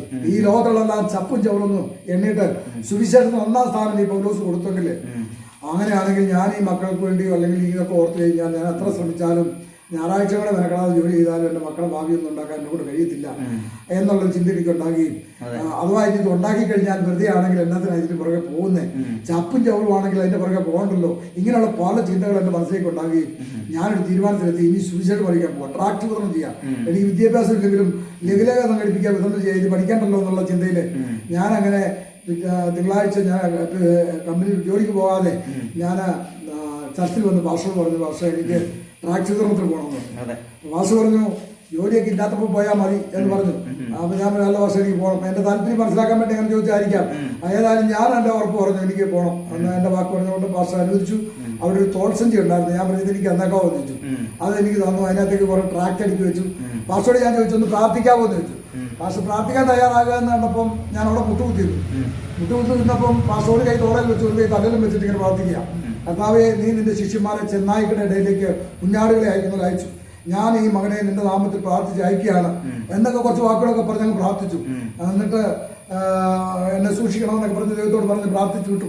അപ്പൊ എന്നോട് പറഞ്ഞു, സഹോദര എവിടെയെങ്കിലും പോയി കഴിഞ്ഞാൽ വീട്ടിൽ ഒരു ഗേറ്റ് തുറന്ന് കയറി കഴിഞ്ഞാൽ ഇറങ്ങിപ്പോരുമ്പോൾ ആ ഗേറ്റ് അടച്ചിട്ടേ പോരാവുള്ളൂ, ആളില്ലാത്ത വീട്ടിൽ നിന്നും ട്രാക്ട് ഇട്ടച്ച് പോരണ്ട, ആളുണ്ടെങ്കിൽ കൊടുത്താൽ മതി. ഇങ്ങനെ അത്യാവശ്യം അറിഞ്ഞിരിക്കേണ്ട കുറെ കാര്യങ്ങളൊക്കെ എനിക്ക് ഇദ്ദേഹം പറഞ്ഞു തന്നു. അത്രേ ഉള്ളൂ. അന്ന് തൊട്ടാ ഞാൻ കാൽനടയായിട്ട് നടന്ന് ലഘുലേഖ വിതരണം തുടങ്ങി. എൻ്റെ ഭാര്യയ്ക്കൊക്കെ സംശയം തോന്നി എനിക്ക് ഭക്തി കൂടിയിട്ട് വീണ്ടും പ്രശ്നമായോ എന്ന് പലരും സംശയിക്കാൻ തക്ക നിലയിലായിപ്പോയി. എനിക്ക് വേറെ ഒരു കാര്യത്തിൽ ഞാൻ ഇടപെടാതെ ഈ സുവിശേഷം ട്രാക്ട് എത്തിക്കാനായിട്ട് ഞാൻ ശ്രമിക്കുകയാണ്. കിട്ടുന്ന ട്രാക്ടുകൾ കൊടുക്കുക, ഇങ്ങനെ ഒരു പരിപാടിയായി തീർന്നു. പിന്നീട് വർഷത്തിൽ അലേലിയൊക്കെ പറയാൻ തുടങ്ങി. ഞായറാഴ്ച ആരാധനയ്ക്ക് വരുമ്പോൾ കേൾക്കുന്ന വചനങ്ങളൊക്കെ ഞാൻ പിന്നെ ഞായറാഴ്ച കവലെ പോയി കുറച്ച് വാക്കുകളെങ്കിലും വിളിച്ചു പറയുന്ന ഒരു രീതിയായി. അങ്ങനെയൊക്കെ വന്നപ്പോൾ എല്ലാവരും വിചാരിച്ചു. പിന്നെ തന്നെയല്ല, ഈ വചനത്തിന് മാറ്റമില്ല. ആകാശവും ഭൂമിയും മാറിപ്പോയാലും ദൈവത്തിന്റെ വചനം മാറിപ്പോകില്ല എന്ന് കേട്ടതുകൊണ്ട് ഞാനിങ്ങനെ കർത്താവായ യേശു ക്രിസ്തുവിൽ വിശ്വസിക്കുക, നീ നിന്റെ കുടുംബം രക്ഷ പ്രാപിക്കും എന്നുള്ളൊരു വചനം ഒരു പെയിന്റിംഗുകാരനെ കൊണ്ട് ഒരു പേസ്പോർട്ടിന്റെ ഒക്കെ നടുക്ക് നന്നായിട്ട് എഴുതിച്ചു. എന്നിട്ട് അതിന് ഫ്രെയിമൊക്കെ വരച്ച്, ഫ്രെയിം വരച്ചപ്പോൾ ഒരു ഫ്രെയിമാണെന്ന് തോന്നുള്ളൂ, ഒരു ഫ്രെയിമിനകത്തിരിക്കുന്ന നല്ലൊരു ബോർഡ്, കർത്താവായ യേശു ക്രിസ്തു വിശ്വസിക്കുക, നീ നിന്റെ കുടുംബം രക്ഷ പ്രാപിക്കും. ഒരു വെയിറ്റ് കുറഞ്ഞ ഒരു കമ്പേല് അതിങ്ങനെ പിടിച്ച് ഞാനിങ്ങനെ കവലെ കൂടെ എല്ലാവരെയും കാണിക്കാൻ തുടങ്ങി. ബസ്സിലൊക്കെ പോകുമ്പോൾ ഇങ്ങനെ ചാവിച്ച് കാണിക്കും, എല്ലാവരും കാണണം. കാരണം വചനത്തിന് മാറ്റമില്ലല്ലോ. കർത്താവായ യേശുവിൽ വിശ്വസിച്ചാൽ നീ ഇതിന്റെ കുടുംബം രക്ഷപ്പെടാം. ഇങ്ങനെ ഈ വാക്യം കൊണ്ട് നടക്കാൻ തുടങ്ങി. ഒരാൾക്ക് ഇത് ഇഷ്ടപ്പെട്ടില്ല. ഇങ്ങനെ നടന്നപ്പോൾ അയാൾ വന്നിട്ട് ഇയാൾക്ക് ഇച്ചിരി മദ്യമൊക്കെ ഉണ്ടായിരുന്നു. എന്റെ ബോർഡൊക്കെ അങ്ങ് ചവിട്ടി പിടിച്ച് എന്റെ ഷർട്ടിന്റെ കോളറെ പിടിച്ച് ആ റോഡെ അങ്ങോട്ട് കൊണ്ട് വലിച്ചു. നീ പകലുള്ള സമയത്ത് വീടുകൾ കണ്ടു വെച്ചിട്ട് നിന്റെ പണി മോശമാണ്, നിന്നെ ഇപ്പോൾ പോലീസ് സ്റ്റേഷൻ കയറ്റുമെന്നും പറഞ്ഞ് എന്നെ പിടിക്കുന്നത്. പക്ഷേ ഞാൻ ഈ എപ്പിസി കമ്പനിയിൽ പഠിച്ചുകൊണ്ടിരിക്കുകയായിരുന്നു. നല്ല പണിയുന്നുണ്ടായിരുന്നു, നല്ല പഠിക്കാരനായിരുന്നു. പക്ഷെ എനിക്ക് ആ സഭയിലെ ഉപവാസ പ്രാർത്ഥനയ്ക്ക് കേട്ട വചനമാണ് എന്നെ ആ ജോലിക്ക് പോകാൻ അനുവദിക്കാതെ ഇതാണ് അതിന് നേട്ടം, ഇതാണ് ചെയ്യേണ്ടതെന്നുള്ള ബോധ്യം ഉണ്ടായതുകൊണ്ടാണ് ഞാൻ ചെയ്യുന്നത്. പക്ഷെ ഈ മനുഷ്യനെ മനസ്സിലാക്കാതെ എന്നെ ഇങ്ങനെ ആ വഴി വെച്ച് ഇങ്ങനെ ചെയ്തപ്പോൾ എനിക്ക് ഭയങ്കര ഭാരമുണ്ടായി, സങ്കടമുണ്ടായി. അപ്പോൾ അവിടെ ഒരു യൂണിയൻ ഓഫീസ് ഉണ്ട് ഈ ഓട്ടോറിക്ഷയുടെ. അങ്ങനെയുള്ള യൂണിയൻ ഓഫീസ് ഓട്ടോറിക്ഷക്കാർ വന്ന ഈ ലോറിയുടെ പുറംലോഡ് എന്താ പറയുക, ലോറി വരുന്ന ലോഡ് എപ്പിസിറ്റിൽ നിന്ന് കയറ്റി വരുന്ന വളം, അതിന് വളമിട്ട് കെട്ടി പടുതയൊക്കെ ഇട്ട് കെട്ടി കൊടുക്കുന്ന പണിയിൽ പെടുന്ന ഒരാളാണിത്. നല്ല ആരോഗ്യ ഉള്ള ഒരു വ്യക്തിയാണ് ഇദ്ദേഹം.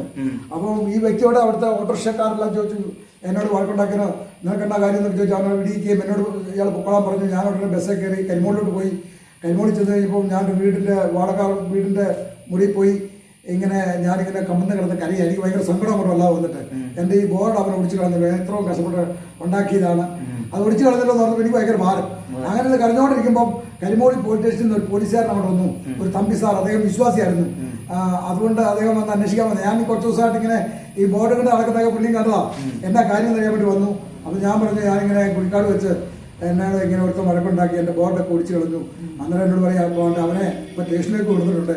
അവിടുന്ന് ഓട്ടോറിക്ഷയുടെ യൂണിയൻ ഓഫീസിൽ നിന്ന് ഫോൺ ചെയ്ത് പോലീസ് സ്റ്റേഷനിലേക്ക് അറിയിച്ചു. അവിടുന്ന് അവർക്ക് പോലീസ് ചെന്ന് എന്നെ എൻ്റെ കൊളറെ പിടിച്ചു അങ്ങോട്ട് കൊണ്ട് വലിച്ചവനെ പോലീസ് പിടിച്ചോണ്ട് വന്നു. എന്നോട് പറയാം, അവനെ ഇപ്പോൾ ഭിത്തിയെ കയറ്റി വന്ന് ഈ പോലീസുകാരൻ എന്നോട് പറയാണ്, അവനെ ഇപ്പോൾ എസ് ഭിത്തിയെ കയറ്റിക്കൊണ്ടിരിക്കുക എന്ന് പറഞ്ഞു. ഞാൻ പറഞ്ഞു എൻ്റെ ബോർഡെ കുറിച്ച് അതൊന്നും പേടിക്കണമെന്നൊക്കെ പറഞ്ഞ് ഈ സാറിനെ ധൈര്യപ്പെടുത്തുകയൊക്കെ ചെയ്തു. അപ്പോൾ എനിക്ക് എൻ്റെ വിഷമമൊക്കെ അങ്ങ് പോയി. നിന്നെ ഇടതുവശത്ത് 1000-ഉം വലതുവശത്ത് 16-ഉം വീഴുന്നത് കാണും എന്ന് പറഞ്ഞതൊക്കെ ഞാൻ ഓർത്തു. എനിക്കൊരു സന്തോഷം തോന്നി. പിന്നീട് ആ ബോർഡ് പരിപാടി നിർത്തി. പിന്നീട് ഇങ്ങനെ പോകുന്ന വഴിക്ക് പാലായിക്ക് അടുത്തോട്ട് ഒരു സ്ഥലത്തോട്ട് ഇങ്ങനെ പോവാ. ഓരോ ദിവസവും ഇങ്ങനെ യാത്ര ചെയ്യും, ട്രാക്ടർ കൊടുക്കും, ആരെങ്കിലും വല്ല ആഹാരം നല്ല കഴിക്കും, ഇങ്ങനെയൊക്കെയുള്ള പരിപാടിയാണ്. ഒത്തിരി വിശന്നൊക്കെ പോകാനുള്ള ഇതൊക്കെ എനിക്ക് അതിനുണ്ടായിരുന്നു. എനിക്ക് ഞാൻ വിശപ്പൊന്നും തോന്നുകയില്ലായിരുന്നു. ഞായറാഴ്ചകൾ എവിടെയെങ്കിലും ആരാധനയ്ക്ക് എത്തും, ചിലപ്പോൾ ഒരാഴ്ച കഴിഞ്ഞ് 2 ആഴ്ച കഴിഞ്ഞൊക്കെ വീട്ടിലോട്ട് വരുള്ളൂ. ഇങ്ങനെ ഓരോ യാത്രയായി. കടത്തണകളിലൊക്കെയാണ് മിക്കവാറും കിടപ്പ്. വിശ്വാസികളൊന്നും തന്നെ എനിക്ക് കിടത്തത്തില്ലായിരുന്നു. പുഴകളിലൊക്കെ കുളിക്കും. ഇങ്ങനെയായിരുന്നു എൻ്റെ യാത്ര. അങ്ങനെ യാത്ര ചെയ്ത് ഈ പാലായിക്ക് അടുത്ത് ഒഴുകൂർ എന്ന് പറഞ്ഞ സ്ഥലത്തോട് ഞാനിങ്ങനെ പോകുമ്പോൾ ഒരു സ്കൂട്ടർ ആക്സിഡന്റ് ഉണ്ടായി. അപ്പോൾ ആ ദിവസങ്ങളിൽ ഞാനിങ്ങനെ നല്ല ശബരിയാക്കാരനെ കുറിച്ച് ഒരു പ്രസംഗം കേട്ടത്. നല്ല ശബരിയാക്കാരൻ അപകടത്തിൽ കിടക്കുന്ന മനുഷ്യനെ കണ്ടിട്ടേ പോകത്തില്ല, അവനെ എടുത്ത് തന്റെ കുതിരപ്പുറത്ത് കയറ്റി അല്ലെങ്കിൽ തന്നെ കഴുതപ്പുറത്ത് കയറ്റി അദ്ദേഹത്തെ ആശുപത്രി കൊണ്ട് എത്തിച്ച കഥയൊക്കെ ഇങ്ങനെ പ്രസംഗത്തിലൂടെ കേട്ടായിരുന്നു. അങ്ങനെ ഇരിക്കുമ്പോഴാണ് ഈ ആക്സിഡന്റ് സംഭവിച്ച് രക്തം ഒലിപ്പിച്ച് കിടക്കുന്ന ഈ ഒരു മനുഷ്യനെ കണ്ടപ്പോൾ അവിടെ അധികം വണ്ടി ഓടുന്ന റോഡല്ല. അങ്ങനെയൊക്കെ ഉള്ളതുകൊണ്ട് ഞാൻ ഇദ്ദേഹത്തെ കൂട്ടത്തിൽ നിന്ന് മറ്റൊരു ലോറി ഒരു തടി കയറ്റിക്കൊണ്ട് വരുന്ന ഒരു ചെറിയൊരു വണ്ടിയുണ്ട്, ഒരു പെട്രോൾ ഓട്ടോ, അതിനേക്കാൾ വലിയ ഒരു വണ്ടി. ആ വണ്ടിയിൽ അവരുടെ സഹായത്തോടെ ഇതിനെ കയറ്റി ഒഴിവൊരു ആശുപത്രി കൊണ്ട് കയറ്റി. അവർ ഈ ലോഡിങ്ങിന്റെ പണികളിലായതുകൊണ്ട് അവർക്ക് ഈ ഉള്ളിയുടെ കാര്യത്തിലേക്ക് ഇടപെടാൻ സമയമില്ല. അതുകൊണ്ട് എന്നോട് ആ കാര്യങ്ങളൊക്കെ ചെയ്യാൻ പറഞ്ഞ് എന്നെ ഏൽപ്പിച്ചിട്ട് ഇവരങ്ങ് പോയി. ഇവർ പോയി കഴിയുമ്പോൾ ഞാൻ അവിടുത്തെ ഡോക്ടറെ കണ്ട് ഇങ്ങനെ കാര്യങ്ങളൊക്കെ ചെയ്യുമ്പോൾ അത്യാവശ്യം കണ്ണിന്റെ അവിടെ മുഖത്തിന്റെ അവിടെയൊക്കെ ഒത്തിരി തൊലിയൊക്കെ പോയി, മുട്ടയിലൊക്കെ ഒത്തിരി പരിക്കുകൾ പറ്റിയിട്ടുണ്ട്. അതിനൊക്കെ മരുന്നൊക്കെ ഒഴിച്ച് ഇങ്ങനെ അത്യാവശ്യം ഒന്ന് പൊതിഞ്ഞ് കെട്ടുകയൊക്കെ ചെയ്തിട്ടുണ്ട്. എന്നിട്ട് ഇദ്ദേഹത്തെ വേറെ ആശുപത്രി കൊണ്ടുപോകണം, ഇത് സ്കാൻ ചെയ്യാണ്ടൊക്കെ ചെയ്യണം, എക്സ്റേ എടുക്കുകയൊക്കെ ചെയ്യണം. അതുകൊണ്ട് ഇവിടെ ഇത് പറ്റത്തില്ല എന്ന് പറഞ്ഞു. ചെറിയൊരു ആശുപത്രിയാണത്. അപ്പോൾ എന്നോട് അങ്ങനെ പറഞ്ഞപ്പോൾ ഞാൻ ഇദ്ദേഹത്തെ എങ്ങനെ കൊണ്ടുപോകും, വേറെ പരിചയമുള്ളവരാരും ഇല്ല. ഓട്ടോക്കാരനാണെങ്കിൽ ഒരു ഓട്ടോ അവിടുന്ന് വിളിച്ചു. ഇദ്ദേഹത്തിന്റെ പോക്കറ്റിൽ 62 രൂപ ഉണ്ട്, 60 രൂപ ഉണ്ട്, എൻ്റെ പോക്കറ്റിൽ 2 രൂപ ഉണ്ട്. അങ്ങനെ ഈ കാശുമൊക്കെ ആയിട്ട് എൻ്റെ പോക്കറ്റിൽ 2 ഉണ്ട്. ഇവിടെ ആശുപത്രി പൈസ ഒന്നും കൊടുക്കേണ്ടി വന്നില്ല. പിന്നെ അങ്ങനെ ഇത്രയും പൈസ ഇദ്ദേഹത്തിന്റെ വീട് കൂത്താട്ടോളത്താണ്, KSRTC ഓപ്പോസിറ്റ് ഇരിക്കുന്ന വീടാണ് എന്നൊക്കെ ഒന്ന് പറഞ്ഞുകൊണ്ട് ഒഴുകൂർന്ന് ഞാൻ ഓട്ടോ വിളിച്ച് ഇങ്ങനെ ഈ കൂത്താട്ടോളത്തേക്ക് പോയി. അപ്പോൾ അവിടെ 62 രൂപ അന്ന് പറഞ്ഞത്. അത് വണ്ടിക്കൂലിയെ കൊടുക്കാനായിട്ട് സഹായിച്ചു. അത് കഴിഞ്ഞ് അദ്ദേഹത്തിന് ചേട്ടനെ കണ്ടു. ചേട്ടൻ മുഖാന്തരം അവിടുന്ന് പോരുവാനിടയായി. അവിടുന്ന് വീണ്ടും അവിടുത്തെ ആശുപത്രി കയറ്റാൻ നോക്കുമ്പോൾ ഇയാൾ സമ്മതിക്കില്ല. ഇയാളുടെ ഭാര്യ കോലഞ്ചേരി ആശുപത്രി പ്രസവിച്ച് കിടക്കുകയാണ്. അതുകൊണ്ട് അങ്ങോട്ട് പോകണം. തന്റെ അളിയന്മാർ അവിടെ ആശുപത്രി ജോലിക്കാരുമാണ്. അതുകൊണ്ട് കോലഞ്ചേരിയിലെ വലിയ ആശുപത്രിയിലേക്ക് പോവാണ്. അപ്പോൾ ഞാൻ അങ്ങോട്ട് പോവാണ്, അവരുടെ കൂടെ പോവാണ്. അവിടെ ചെന്ന് കഴിയുമ്പോൾ ഇയാളെ വണ്ടിയെ കയറ്റാൻ നേരത്തൊക്കെ എൻ്റെ ചെരുപ്പുണ്ടായിരുന്നു, പഴയ വണ്ടി ചെരുപ്പായിരുന്നു. അതോടെ നഷ്ടപ്പെട്ടു പോയതുകൊണ്ട് മറ്റേ ചെരുപ്പൂടെ കളഞ്ഞില്ല. ഞാൻ ചെരുപ്പില്ലാതെ പോകുമായിരുന്നു. അപ്പം ഈ ആക്സിഡന്റ് സംഭവിച്ച ആളുടെ ചേട്ടൻ അയാൾ എനിക്ക് ഈ ആശുപത്രിയിലെ കാര്യങ്ങൾ കഴിഞ്ഞപ്പോൾ എനിക്കൊരു 150 രൂപ തന്നു. എന്നോട് പറഞ്ഞിട്ട് ചെരുപ്പൊക്കെ മേടിച്ചോളാൻ പറഞ്ഞു തന്നു. അതുകൊണ്ട് ഞാൻ 150 രൂപ തന്നതുകൊണ്ട് ഞാൻ എന്നിട്ട് ചെരുപ്പൊക്കെ മേടിച്ചിട്ട് ഞാൻ വീണ്ടും കരിമോളിലോട്ട് വന്നതാണ്. പക്ഷേ ഇവിടെ പിന്നെ കോലഞ്ചേരിയിൽ നിന്ന് എനിക്ക് കരിമോളിലോട്ട് പോകാൻ എളുപ്പമാണ്. അപ്പോൾ അങ്ങനെ ഞാൻ എന്നാൽ അവിടെ കരിമോളിലോട്ട് പോകാൻ പറഞ്ഞ് ബസ്സേ കയറിയപ്പം അതിൻ്റെ കുറേ ട്രാക്ടറുകളുണ്ട്, അവിടെ ഇരുന്ന ആൾക്കൊക്കെ കൊടുത്തു. അങ്ങനെ ആ വണ്ടി ഇങ്ങനെ ഹിൽപാൽസ് വഴിയാൻ പറ്റും. കാരണം കരിമോളിൽ നിന്ന് പുത്തൻകുരിശിൽ നിന്ന് കരിമോളിലോട്ട് വണ്ടി കിട്ടാൻ ബുദ്ധിമുട്ടാണ്. ഹിൽപാൽസിൽ പോയി ഇറങ്ങിയാൽ തൃപ്പൂണിത്തുറ എന്ന് പറയുന്ന വണ്ടികളൊക്കെ, ആലുവ വണ്ടികളും പെരുമ്പാവൂർ വണ്ടികളൊക്കെ എൻ്റെ വീടിൻ്റെ പോകുന്നത്. അങ്ങനെ പോകാമെന്നുള്ള ചിന്തയിൽ ഞാൻ ഹിൽപാൽസ് ഒരു അങ്ങനെ ഈ ബസ്സിൽ പോന്നു. KSRTC പോരുമ്പോൾ എൻ്റെ പുറകെ ഇരുന്നവർക്കൊക്കെ ട്രാക്ട് കൊടുത്തു. അപ്പോൾ ആ വണ്ടിയിലിരുന്ന ഒരാൾ എന്നോട് പറഞ്ഞു, എന്നോട് ഇച്ചിരി സംസാരിക്കാനുണ്ടെന്ന് പറഞ്ഞു. അപ്പോൾ അന്ന് ഞാൻ വരാമെന്ന് പറഞ്ഞ് ഞാൻ പിന്നെ അവിടെ ഇറങ്ങിയില്ല. ഞാൻ ഈ മനുഷ്യൻ്റെ കൂടെ പോയി, വൈറ്റില വരെ പോയി. അത് കഴിയുമ്പോൾ ഇദ്ദേഹം മെഡിക്കൽ റെപ്റ്റീവ് എന്ന് പറയുന്ന ഒരു ആളാണ്. ഈ മരുന്നിൻ്റെ ബിസിനസ് ചെയ്യുന്ന ഒരാളായിരുന്നു. ഇവിടെ നല്ല വേഷമൊക്കെയാണ്, ഇവിടെ നല്ല സൂക്കേഴ്സും നല്ല ടൈ ഒക്കെ കിട്ടിയ ആളാണ് അദ്ദേഹം. എന്നോട് ഇങ്ങനെ സംസാരിക്കാൻ തയ്യാറായി.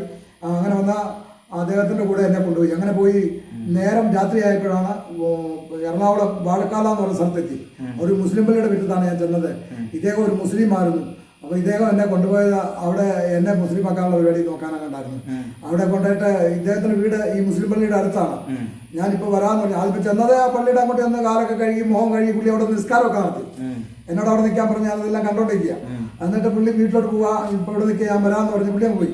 പുള്ളിയും പോയപ്പോഴത്തേനും അവിടെയുള്ളവരോട് പറഞ്ഞു, ഇന്ന പോലെ ഞാൻ ഈ സുവിശേഷ പ്രവർത്തനം ചെയ്യുന്ന ആളാന്ന് പറഞ്ഞു. അവിടെ കുറെ താടി ഈ തൊപ്പിയെ പോലെ തുണി കൊണ്ട് കെട്ടിയവരും താടിയുള്ളവരും ഒക്കെ ആയിട്ട് കുറെ പേരുണ്ട്. അവരിരിക്കുന്നവർക്കൊക്കെ എന്നെ വിളിച്ചു.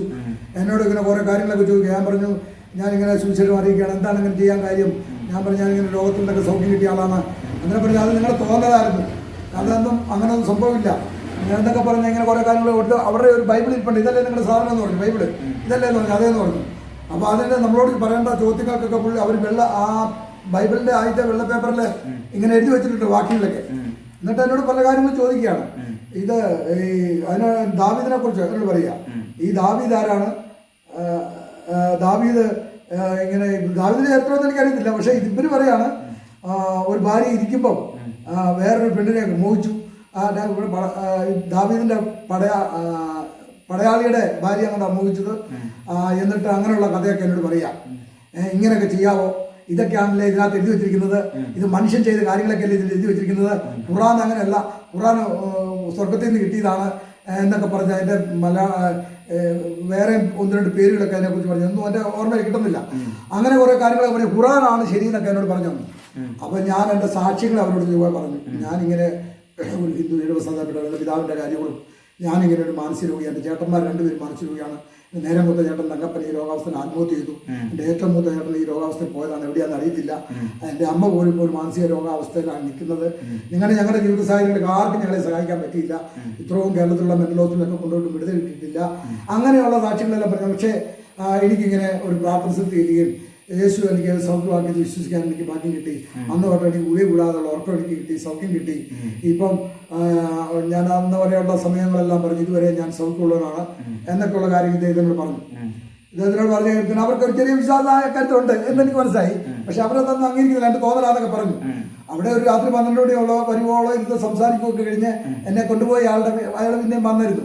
അയാളുടെ ഡ്രസ്സൊക്കെ മാറി ഒരു ലുങ്കിയൊക്കെ കൊടുത്ത് ഒരു ഷർട്ടൊക്കെ ഇട്ട് വന്നു. അദ്ദേഹത്തിൻ്റെ കൂടെ വീണ്ടും അദ്ദേഹത്തിൻ്റെ വീട്ടിലോട്ട് പോയി. അന്നേരമാണ് എനിക്ക് ഭക്ഷണമൊക്കെ ഒരു തരികയാണ്. ഭക്ഷണമൊക്കെ ഇങ്ങനെ തന്നപ്പോൾ ഞാനിങ്ങനെ പ്രാർത്ഥിച്ചിട്ട് ആ ഭക്ഷണം കഴിക്കാവുന്നുണ്ട് അറിവ് എനിക്കുണ്ടായിരുന്നു. അന്ന് ഞാനിങ്ങനെ പ്രാർത്ഥിച്ചു, കർത്താവ് ഈ ലഭിച്ച ഭക്ഷണത്തിനായി സ്വതന്ത്രം എന്നൊക്കെ പറഞ്ഞ് ഇങ്ങനെ പ്രാർത്ഥിച്ചു കഴിഞ്ഞിട്ട് കഴിച്ചു കഴിഞ്ഞപ്പോഴത്തേക്കും ഈ കിടക്കാറായപ്പോഴത്തേക്കും ഇദ്ദേഹം പറയാം അദ്ദേഹത്തിന്റെ ഭാര്യയുടെ നട്ടല് അകൽച്ചയാണ്.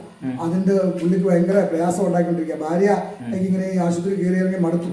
അങ്ങനെ ഒരു പ്രശ്നത്തിൽ കിടക്കുകയാണ്. ബെൽറ്റൊക്കെ ഇട്ടൊക്കെയാണ് കാര്യങ്ങൾ ചെയ്യുന്നത് എന്നൊക്കെ ഇങ്ങനെ അദ്ദേഹത്തിന്റെ ബുദ്ധിമുട്ടൊക്കെ എന്നോട് പറയാനിടയായി. അപ്പൊ എനിക്ക് മനസ്സിലായി ഇതിന് നമ്മുടെ എനിക്ക് ഇതൊരു അത്ഭുത വീട്ടിലെ കിട്ടിയിട്ട് സാക്ഷ്യം പറഞ്ഞത് കൊണ്ടായിരിക്കണം ഇതൊക്കെ എന്നോട് തുറന്ന് പറഞ്ഞത്. ഞാൻ ചിന്തിച്ചു. ഞാൻ പറഞ്ഞു ഞാൻ പ്രാർത്ഥിക്കാന്ന് പറഞ്ഞു.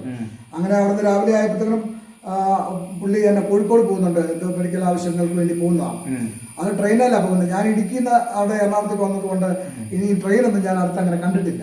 ഞാനിവിടെ വരാമെന്ന് പറഞ്ഞു ട്രെയിൻ സ്റ്റേഷൻ്റെ ഇടയ്ക്ക്. അങ്ങനെ ഇദ്ദേഹത്തിന് കുറച്ച് ലഗേജ് ഉണ്ടായിരുന്നു, അതും ഞാൻ എടുത്തുകൊണ്ട് അവിടെ ചെന്നു. വീണ്ടും ഇദ്ദേഹം ഒരു 30 രൂപ തന്നു. അങ്ങനെ അതൊക്കെയായിട്ട് എനിക്ക് ചായയൊക്കെ മേടിച്ച് തന്നു. ഇവര് ട്രെയിനൊക്കെ പോയി ട്രെയിനൊക്കെ കണ്ട് എറണാകുളത്തിന്റെ വലിയ കെട്ടിടങ്ങളും എല്ലാം കണ്ട് ഞാൻ അതിന്റെ സൈഡിൽ കൂടി ഇങ്ങനെ ഒരു സൗത്ത് നോർത്തിന്റെ അതിന്റെ വരികയാണ്. അവിടെ നോർത്ത് കെട്ടി വിട്ടിട്ട് ഞാനിങ്ങനെ വരുമ്പോൾ അവിടെ വയലിന്റെ ഒരു പടം ഞാൻ കണ്ടു. വയലിന്റെ പടം കണ്ടപ്പോൾ എനിക്ക് തോന്നി സംഗീതോർമ്മകൾ കൊടുക്കുന്ന ഒരു സ്ഥലമാണല്ലോ ഇത്. അപ്പം ഞാൻ പിന്നെ ഈ മുഖത്തോറിനൊക്കെ ഇങ്ങനെ ആഗ്രഹിക്കുന്ന ആളാണ്. ഞാൻ ഈ പെരുന്നാളിനൊക്കെ കൊച്ചു മുഖത്തോറിനൊക്കെ വായിച്ചോണ്ടൊക്കെ നടന്നിട്ടുണ്ട്. ഈ പെരുന്നാളിനൊക്കെ ചെറുപ്പത്തിൽ മേടിച്ചതാണ് ചെറുതാ. അപ്പൊ അത് ഓർമ്മ എനിക്ക് വന്നിട്ടുണ്ട്. ഇവിടെ സംഗീതോർമ്മയുള്ളൂ, എനിക്കൊരു കൈത്താളം മേടിക്കണമെന്നൊരു ആഗ്രഹം ഉണ്ടായി. അങ്ങനെ ഞാൻ അവിടെ കയറി ചെന്നു. കയറിച്ചപ്പോൾ തുറക്കാനത്തെ താമസം വന്നിട്ട് ഞാൻ അവിടെ കാത്തു വന്ന് തുറന്ന് കയറി ചെന്നു. കയറി ചെന്നിട്ട് ഞാനിങ്ങനെ കാര്യങ്ങളൊക്കെ ചോദിച്ചു. ഈ കൈത്താളത്തിന്റെ വില ചോദിച്ചപ്പോൾ 120 രൂപ എന്ന് പറഞ്ഞു. അപ്പൊ ഞാൻ ചോദിച്ചു എനിക്ക് 100 രൂപയ്ക്ക് തരാമോ, എനിക്ക് ഇങ്ങനെ തരാമോ എന്ന് ചോദിച്ചു. അപ്പൊ അദ്ദേഹം പറഞ്ഞു രാവിലത്തെ കച്ചവടമല്ലെന്ന് പറഞ്ഞ് എനിക്ക് 100 രൂപയ്ക്ക് അത് തന്നു. അങ്ങനെ അത് മേടിച്ചപ്പോൾ എന്റെ തോർച്ചതിക്ക് അതൊരു കയറാൻ പ്രയാസത്തിൽ വട്ടമുണ്ട്. അപ്പൊ അങ്ങനെ വന്നിട്ട് ഞാൻ അതുകൊണ്ട് ഇങ്ങനെ നോർത്ത് ബസ് സ്റ്റോപ്പിന്റെ ഭാഗത്തേക്ക് വന്നു. അവിടെ ബസ് സ്റ്റോപ്പിന്റെ ഭാഗത്തേക്ക് ഒരു ബസ് പ്രൈവറ്റ് ബസ് അങ്ങോട്ട് വന്നു. ബാബാ എന്ന് പറഞ്ഞിട്ട് ആ പോട്ടർ എന്നെ ആളെ വിളിച്ചു. ഞാൻ എന്റെ മുഖത്തോട് നോക്കി വിളിച്ചോണ്ട് ഞാൻ ഓടിച്ചെന്നാൻ കയറി കഴിയുമ്പോഴത്തേക്കും വലിയ തിരക്കൊന്നുമില്ല. പാലാരിവട്ടമൊക്കെ ആയപ്പോഴത്തേക്കും ആളുടെ തിരക്ക് കുറഞ്ഞു. അപ്പോൾ അങ്ങനെ ഈ എന്നോട് ഈ പോട്ടർ പറഞ്ഞു പാട്ട് പാടിക്കോളാൻ പറഞ്ഞു. എന്റെ കൈത്താളം കയ്യിലിരിക്കുന്നുണ്ടോ. ഞാനങ്ങനെ ആ ബസ്സിൽ നിന്നുകൊണ്ട് ഈ കണ്ടക്ടർ ടിക്കറ്റ് എടുക്കാനായിട്ട് ഇങ്ങനെ കാലൊക്കെ ഇങ്ങനെ അകത്തി വെച്ചുകൊണ്ട് സീറ്റ് കമ്പിയെ ചാരി ഇരിക്കുന്നത് പോലെ ഞാനും ബാലൻസിൽ നിന്നിട്ട് ഇത് കയ്യിലോട്ട് ഈ താളം അടിച്ച് ഞാനിങ്ങനെ പാട്ട് പാടി. ശ്രീയേശുനാമം അതിശയനാമം എന്ന് പറഞ്ഞ ഒച്ചത്തിൽ ഒരു പാട്ടൊക്കെ പാടി. ആദ്യമായിട്ട് ഇങ്ങനെ പാട്ട് പാടുന്നത്. അങ്ങനെ ആ പാട്ട് പാടി മുഴുവൻ അറിയാമായിട്ടൊന്നുമില്ല, അറിയാവുന്നൊക്കെ ഞാനങ്ങ് പാടി. അങ്ങനെ പാടി കഴിയുമ്പോൾ അവർ എന്നെ പ്രോത്സാഹിപ്പിക്കുന്നുണ്ട്. ഒരു തലകൊണ്ടാക്കി കാണിച്ചൊക്കെ പ്രോത്സാഹിപ്പിക്കുന്നുണ്ട്. അത് കഴിഞ്ഞ് പിന്നെ ആ പാട്ട് കഴിഞ്ഞപ്പോൾ വീണ്ടും ഒരു പാട്ടുണ്ടായിരിക്കും കുറെ അറിയാവുന്ന ഒരു പാട്ടുണ്ട്. രാജാതിരാജൻ മഹിമയോടെ വാനമേഘത്തിൽ എഴുന്നള്ളാറായി. ആ പാട്ടും പാടി. അങ്ങനെ ആലുവയിലെത്തി.